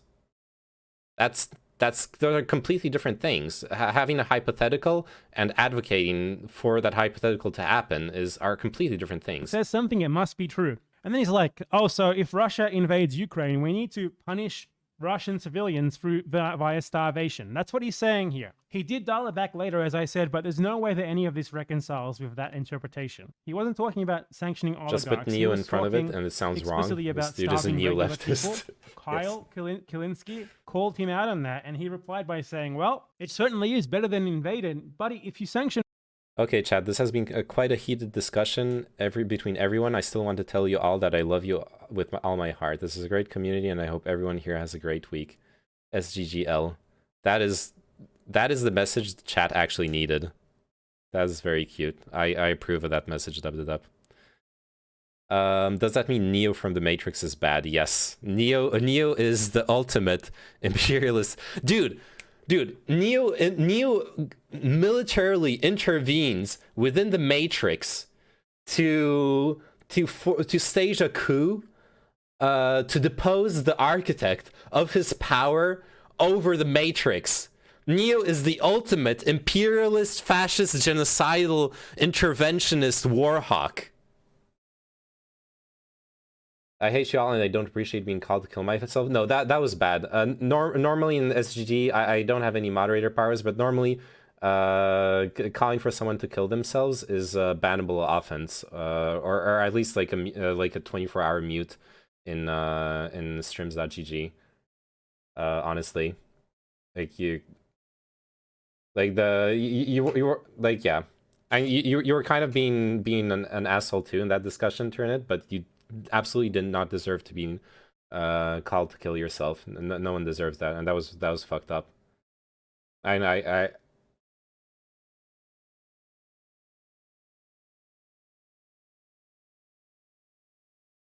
No, fuck everyone in here. You are all dumb. The whole week you'll have a small stone in your shoe and sand in your underpants. Awesome.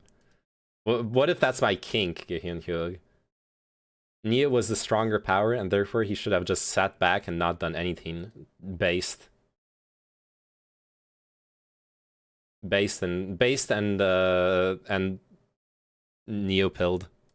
In Russia, I would assume that you would be sanctioning them because they invaded, right? So you're not exactly doing harm reduction by sanctioning them. Not to mention that sanctioning a country... Just now, let the squids slaughter what is Zion. going for there is genocide. Let me show you. Look, Here's you gotta by, respect the squids. legal scholar George Bisharat, who goes over the 90s sanctions on Iraq, which were kept on Iraq even after they withdrew from Kuwait. I've gone over this before, but the way that sanctions work is, for one, they can only really work when the US does them, and especially when the US and Europe do them as a bloc, because the US is in essentially complete control of the global economic system. So, you know, Russia sanctioning the US wouldn't do shit. Russia's a tiny economy compared to the US. They would be hurting themselves. But the US sanctioning Russia will do huge damage to Russia, especially because... Then I'll pay you a visit as long as I still know where you live. Many of the Zionists, actually identified as squids too. Yeah, that's okay. That's sorry. I need to watch the video. I'm focused on the video for a bit.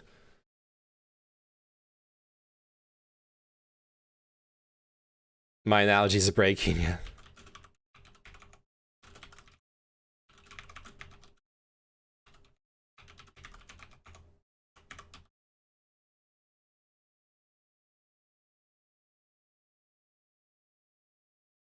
the US enforces its sanctions extraterritorially, like it manipulates other countries into abiding by its sanctions, and it usually has its allies on its side, like the other Western powers, like the EU.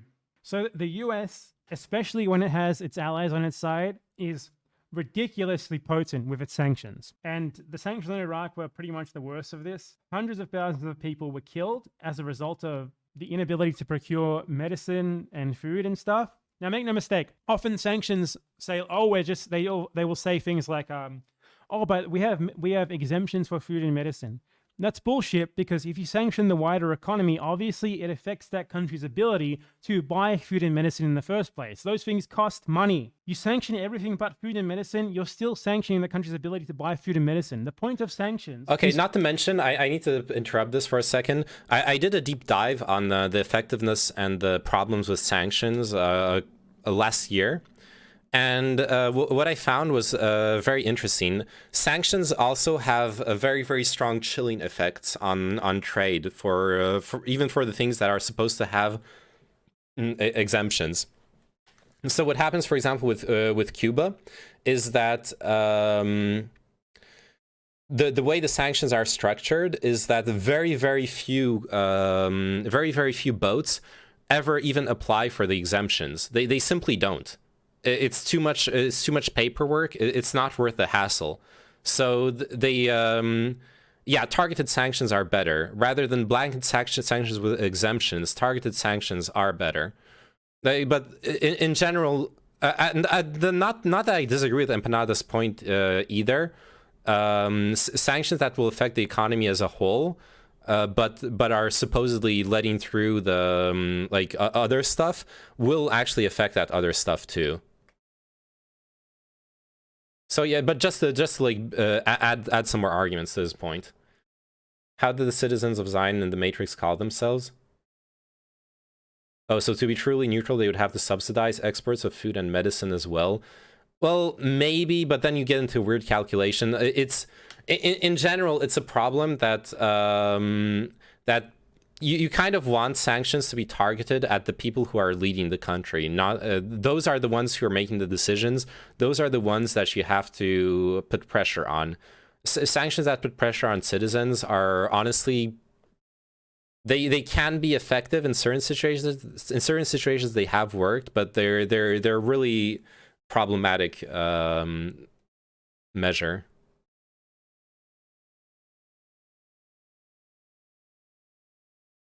Madeleine Albright justifies the deaths of 500,000 Iraqi children as worth it. What?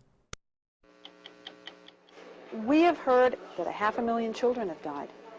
I mean, that's more children that died in Hiroshima.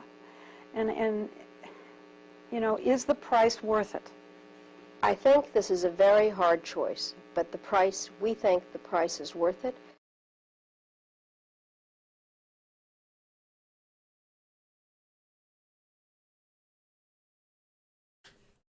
Sanction yachts. I know, well, what you have, for example, with Russia, what a lot of people are calling for or advocating for is tracking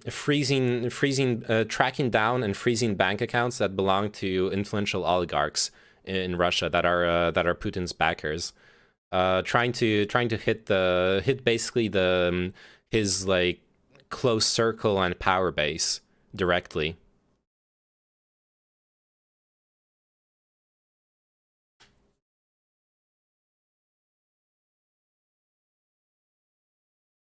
Can you imagine someone in 2022 going on 60 Minutes saying the price is worth it with geopolitical calculus like that? Yeah, they would get shit on. Sanction luxury brands. Admittedly, sanctioning luxury brands probably doesn't, you know, actually hurt anyone. To cause Shit's fucking suffering, stupid. lower living standards, hurt human beings in order to turn them against their government. That's how they work. There's no other way in which they work. In order to establish genocide, first we need to look at the intent. Now, intent doesn't mean they have to say, I am doing this because I... And it didn't bring Saddam in line, obviously, yeah. Or whatever. The intent can be implied from the actions. Now, obvious sanctions are sort of self-evidently damaging, right? You can imply intent to cause starvation, for example. General economic sanctions are put on a country where people already live, like, on the brink of starvation. Because then it's extremely obvious that the party that was sanctioning them would know what those sanctions would result in.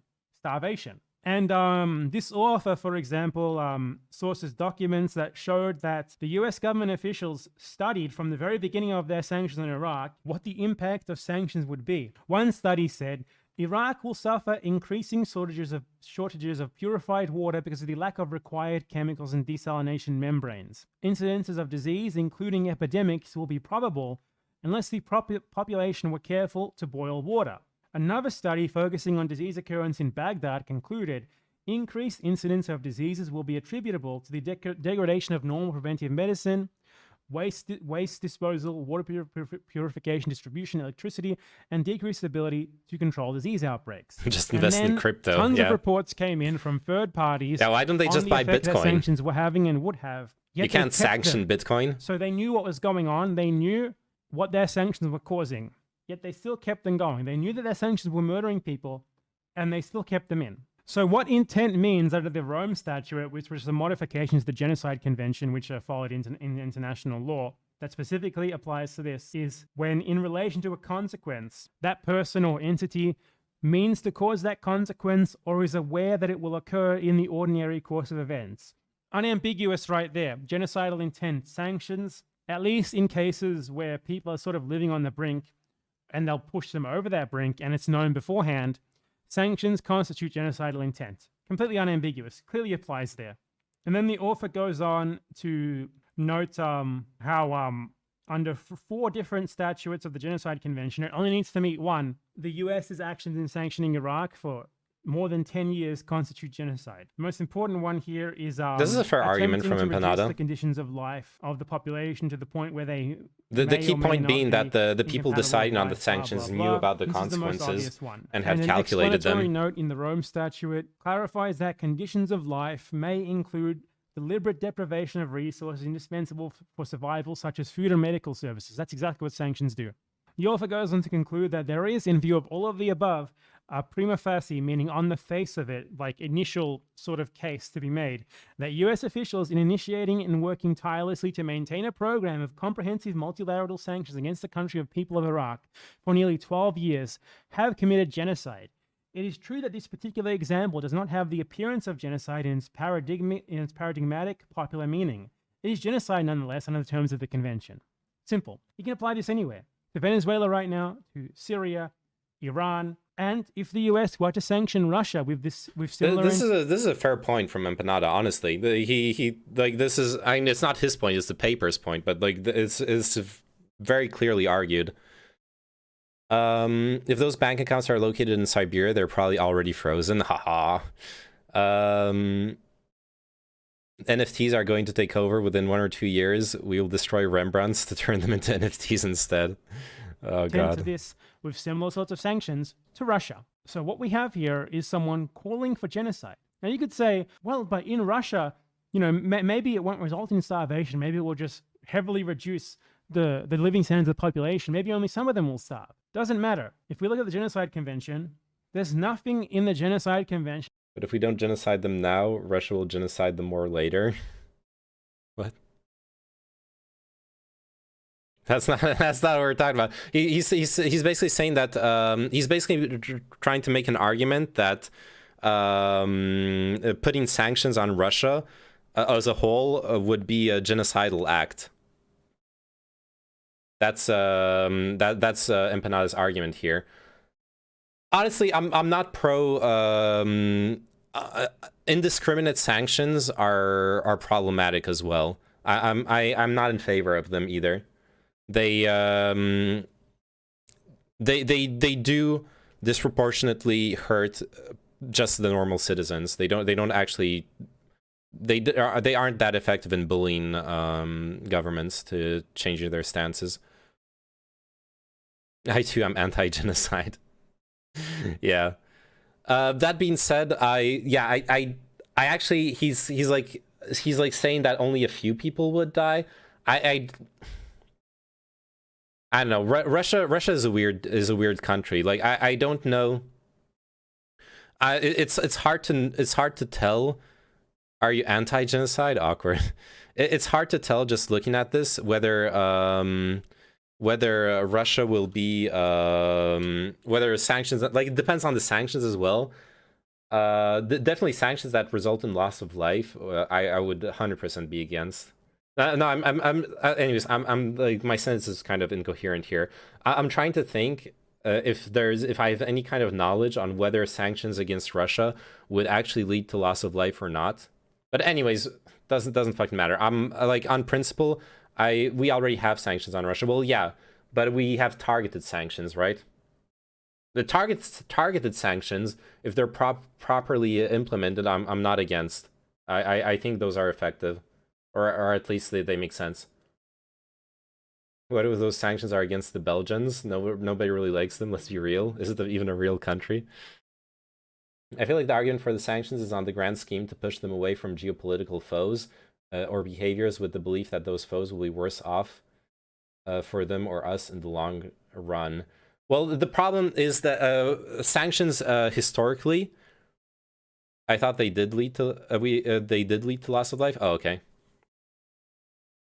Sanctions in the way they're done, like what Empanada's describing here, sanctions like blanket sanctions, are they mostly just harm the citizens. And the idea is that either the government will be so sad that the citizens are suffering that they'll finally comply with the international demands, or that the citizens will be so starved and pissed off that they'll stage a coup and overthrow their government in order to implement a government that will follow the international demands. Those are the two goals that countries want from implementing sanctions, and those are pretty fucking brutal. Like, and they don't really work. Like, authoritarian governments, they do perfectly fine with their citizens suffering. In fact, they can very easily create propaganda that creates a narrative where it's not entirely falsely, it's the countries putting the sanctions on that are explicitly hurting the citizens, in effect preventing any chance of there being a revolution by turning the citizens against, making it an us against the world type of thing. Yeah, it's not a good sanction tactic. That's all I'm saying. About outcome, only intent and action. So you can attempt a genocide, kill 0 people, you still committed the crime of genocide. Any of the following acts committed with intent to destroy. Nothing there about any of the following acts resulting in the effect of. Act and intent, nothing more.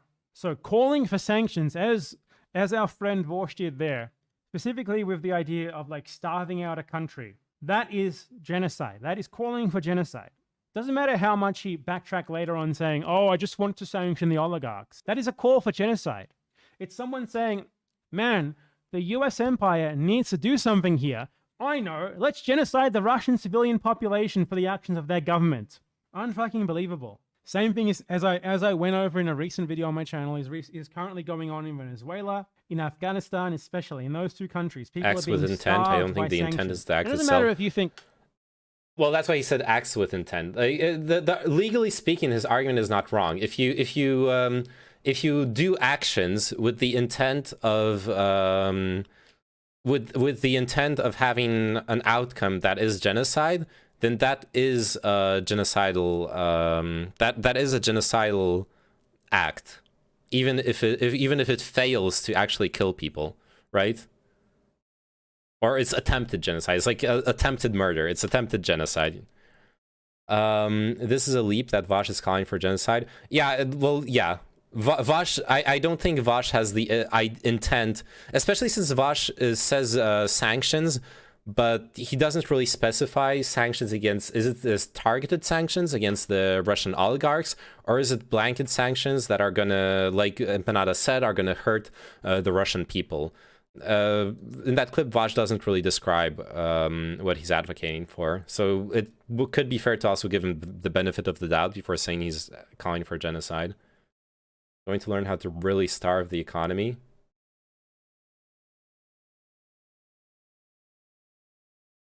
Only target workers. Okay, that was a good meme. Nip. Oh no. Oh, the government sucks. It's mostly their fault. Blah blah blah. If the government sucks and is doing things badly, you don't put sanctions on them to make things even worse, because you're just gonna hurt people even more. There's only one stance to take here. You don't side with any imperial power. Now, I don't think Russia is going to invade Ukraine because there's no fucking evidence for that whatsoever. But if they did, I would hope that Russia could defend itself from Ukraine. That Ukraine could defend itself from Russia. Ah, Freudian slip. Thank you for the check, Putin. You know, maybe Ukraine could get some help from its smaller regional neighbors, but certainly not from the imperial neoliberal USA, so that the USA can send troops there or whatever, or sanction Russia or whatever, and then if they win, continue to turn Ukraine into a neoliberal hellhole, aligned with their Western genocidal project, with even more impunity than they already have now. If you live in the USA, your only when he hope says could Western be... genocidal project, you know what I think of? I think of the fucking Great Replacement thing. Like the fucking, at this point he sounds like a fucking white supremacist, being like the Western multicultural genocide agenda. It's like, fuck, dude. Fuck. That the US empire are all those Eastern European nations, which grew very rapidly in the last few decades, also neoliberal hellholes? Yeah, I'm not even getting into that. But yes, apparently.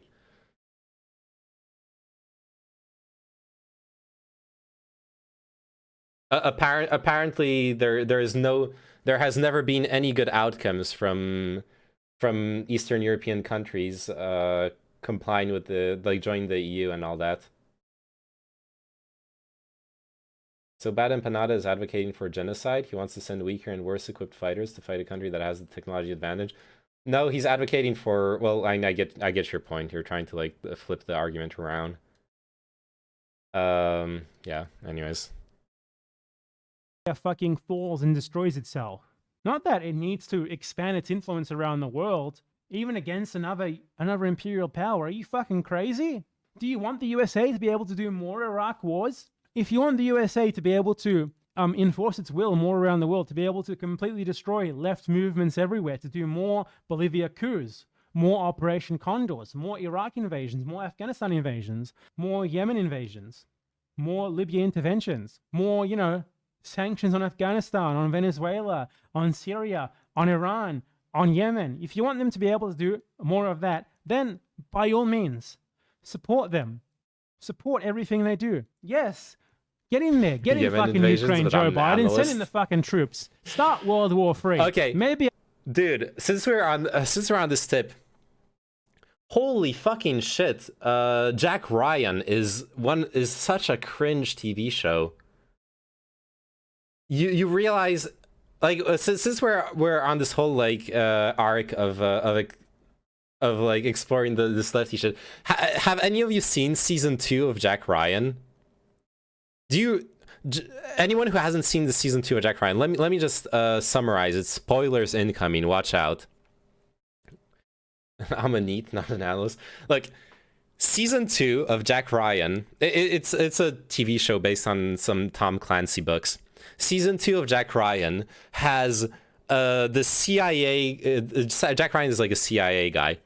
It basically has the CIA intervene in a fictional South American country.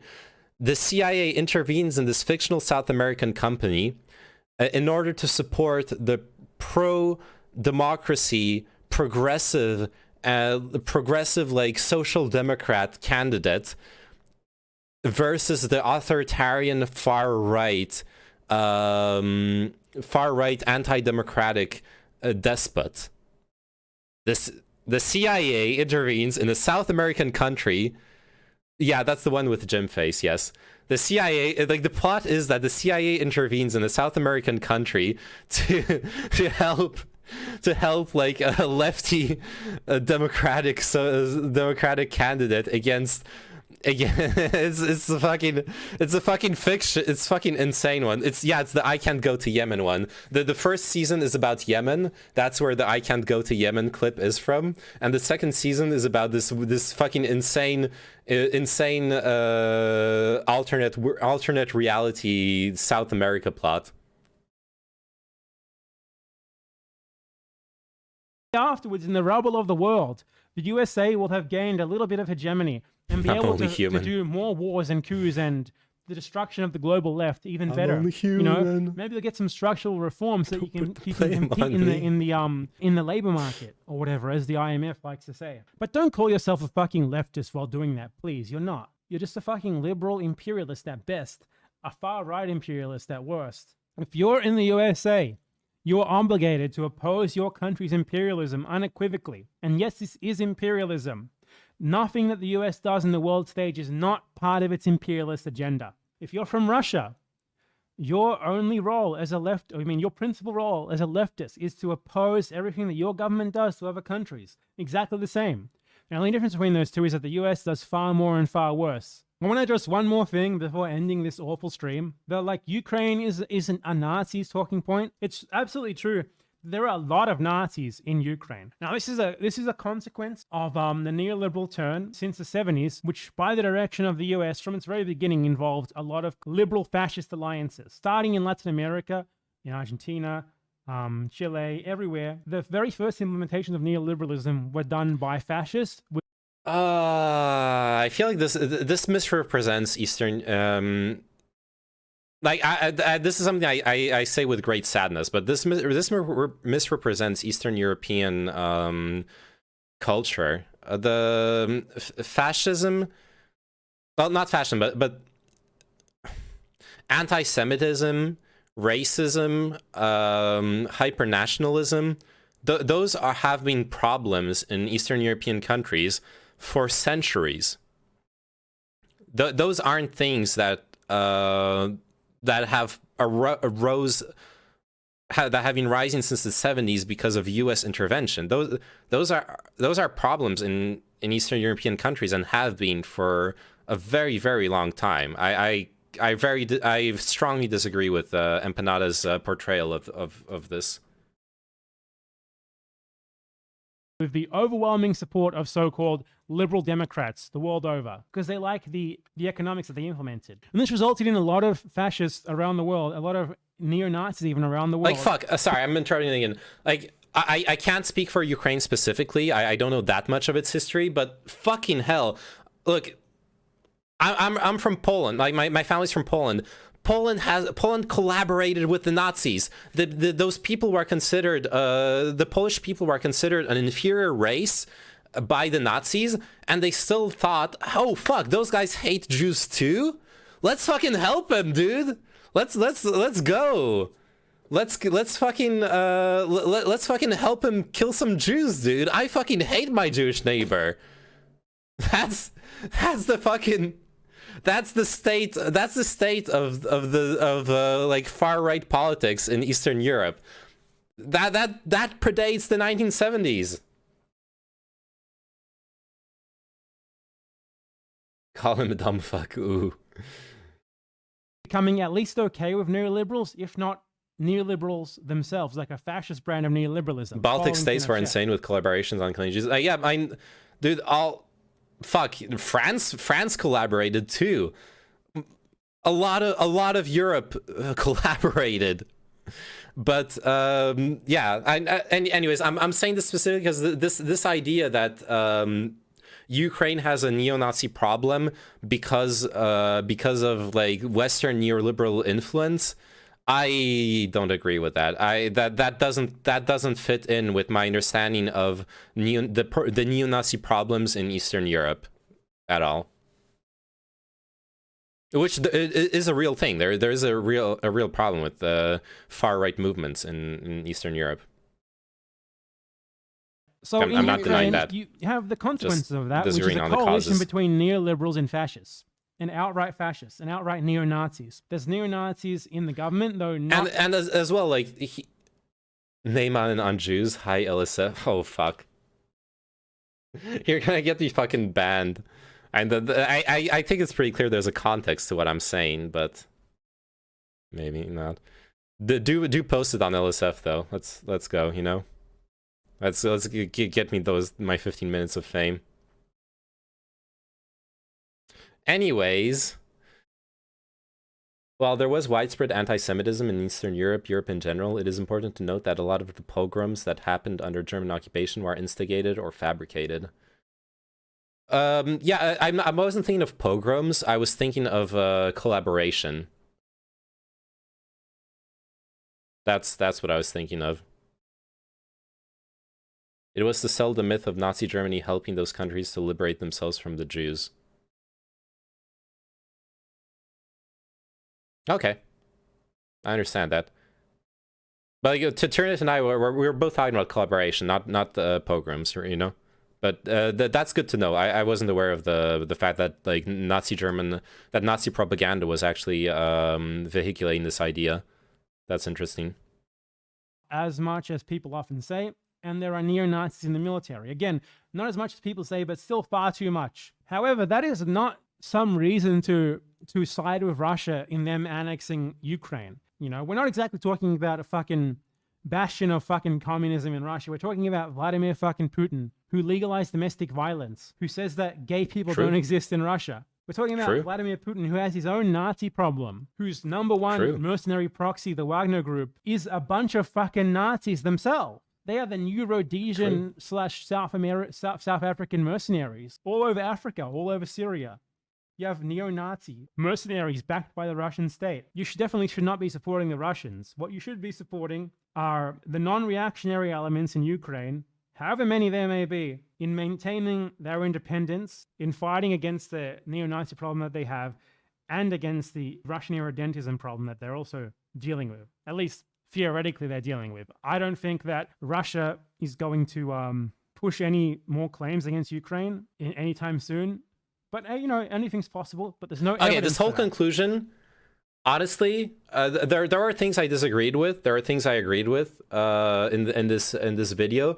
This whole conclusion is really fucking based. I want to say it. What Empanada just said,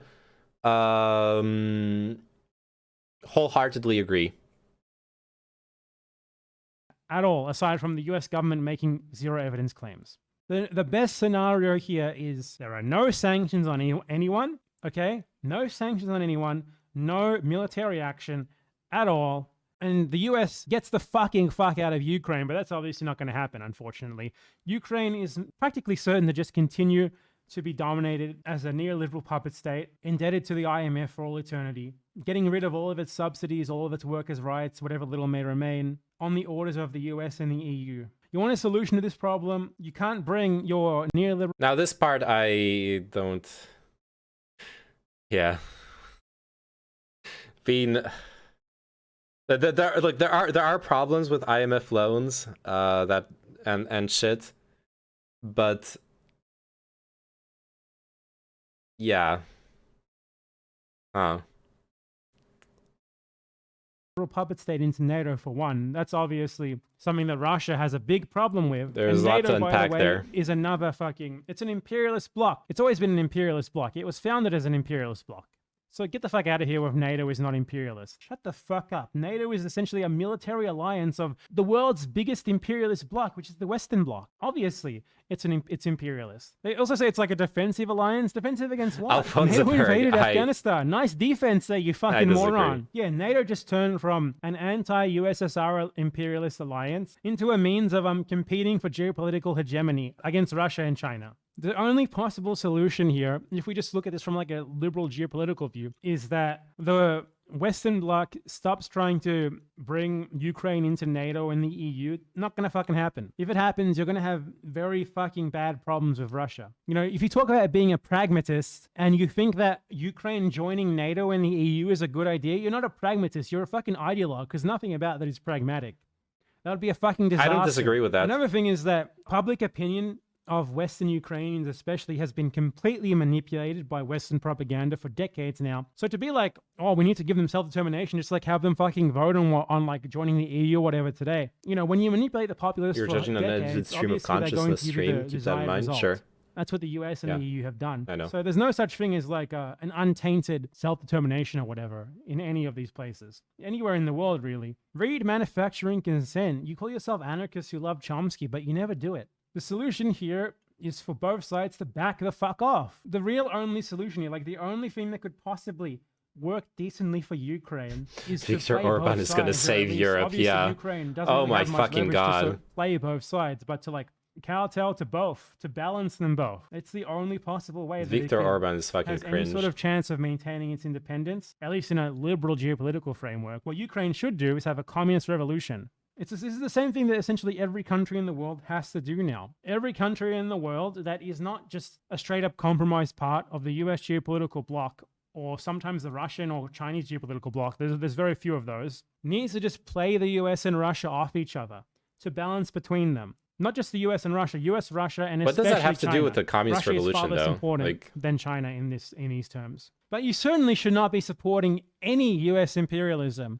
There's no such thing as a good US intervention.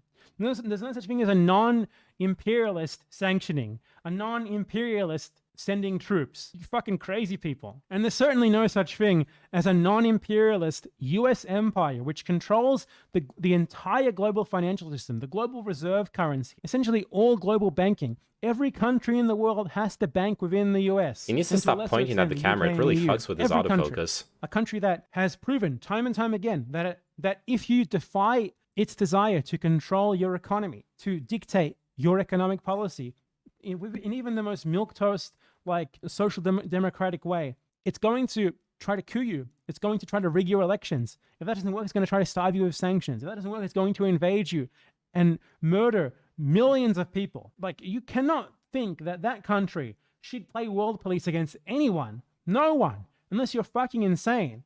None of those people who say that shit would ever be like, the US backed a coup in Bolivia? Well, China. You should turn Send off in the autofocus fucking when troops filming now. such videos. China, Yeah. sanction Bolivia and starve its people now. Because they're not like applying this in what they say like a harm reduction utilitarian way. He They're should not just at turn all. off autofocus. They're just partisans for US Simply, empire. like when you're streaming, look, I'm streaming right now. If I had like an actual camera with a lens and everything, I would just I would use autofocus most of the time.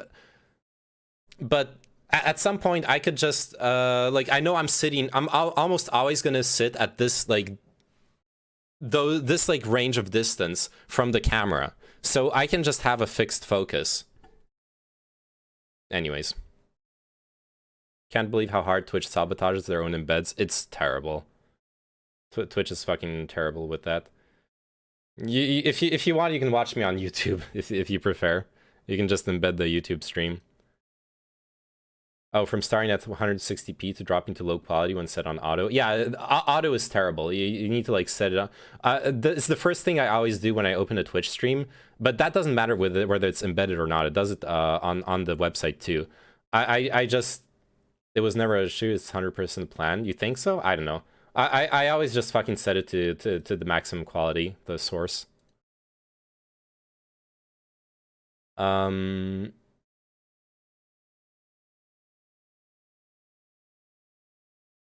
Both sides just bake the fuck out. I was saying that earlier. That would be ideal if both sides actually respect Ukraine's self-determination and borders. That would be ideal. If no one fucking, if both sides stop intervening and in Ukraine, but that's not going to happen. I agree with Empanada that would be ideal. I do also think that that's just not realistic. The same way he says it's not. It's kind of ironic, but I admit, like, that's my bias. Then there's his bias. It's kind of ironic that I've been saying, like, yeah, we could be militant here to make it so the US and Western influences fuck off. But then that just means that the Russian influence will dominate, right? And then what Empanada was saying was like, yeah, if you live in Russia, you can like fight so Russia fucks off. But then you know, it's never going to happen that the US will fuck off. And it's like neither of those things are going to happen in the end. Like this idea that one side is more likely to stop fucking with countries where it perceives its interest than another is just ideological. I have to concede that.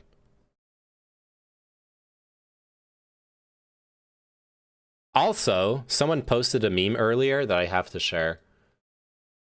Imagine if your prime minister looked like this. Dude, I want to coom to your country, you know? I want to coom and be there. Is this the Finnish prime minister? I think, yeah. The cat's ears and the tail are obviously added, and the neck thingy, you know? But dude, this is what politics should look like. Let's all agree on that. Cat girls, rise up. It's that simple. They don't believe in this thing where you can have like a limited good intervention. They just believe in the USA doing imperialism. If you care, yeah, we can always boycott the Winter Olympics. That'll stop genocide. Oh yeah, dude. You know what the solution to this is? We should do another Olympics in Russia and then boycott them. That'll teach them. Yeah, that's a good plan. Fucking clamoring over a the Olympics really bogus matter. Narrative that Russia wants to invade Right? Ukraine based on nothing but troops amassing on the border, which has happened every year for the past like 4 or 5 years. You should be worried about US sanctions on Venezuela, which are currently starving thousands of children. The indirect economic drain. Unironically, oh my god, that's the big brain sanction. Instead of sanctions, make the same country host the Olympics every year. Fucking ruin the country. You're gonna destroy them. Make them build like 20 fucking useless arenas and shit every year. Every 4 years. Oh my god, what a big brain. Condom shortages everywhere. What a big brain policy. Result of US sanctions on Afghanistan. You should be worrying about the continued war on Yemen still being carried out with US diplomatic I can't go to Yemen. I'm an analyst. 500,000 plus people have died there. More will die. Where's your concern? It's not there because these narratives, these far more immediate problems that the world is facing right now are inconvenient for the geopolitical power that you support, the USA. Because the USA is the one that is doing those things. So you have to fucking drum up this idea of a Russian invasion of Ukraine because you're fundamentally just compromised With the USA, you do not give a single Hey, fucking shit Chinchilla, about human beings. don't you dare steal that take. I'm gonna repeat that take on Tuesday for the lib praxis, okay? If we're talking about the Olympics, I'm throwing that one in at some point. Honey, it's time for your daily hosting of the Olympic Games. Yes, dear. Anywhere else in the world, it's all just a cynical geopolitical game. That's the fucking Ukraine video. All right. Honestly, that was a pretty good video. There was a lot of, I disagree with like a lot of the a lot of stuff in the video, but he makes a lot of good points. Like Turnit said, it's like it's a live recording. I don't know. There was some good shit in here. I'm actually pleasantly surprised. I was expecting a lot worse.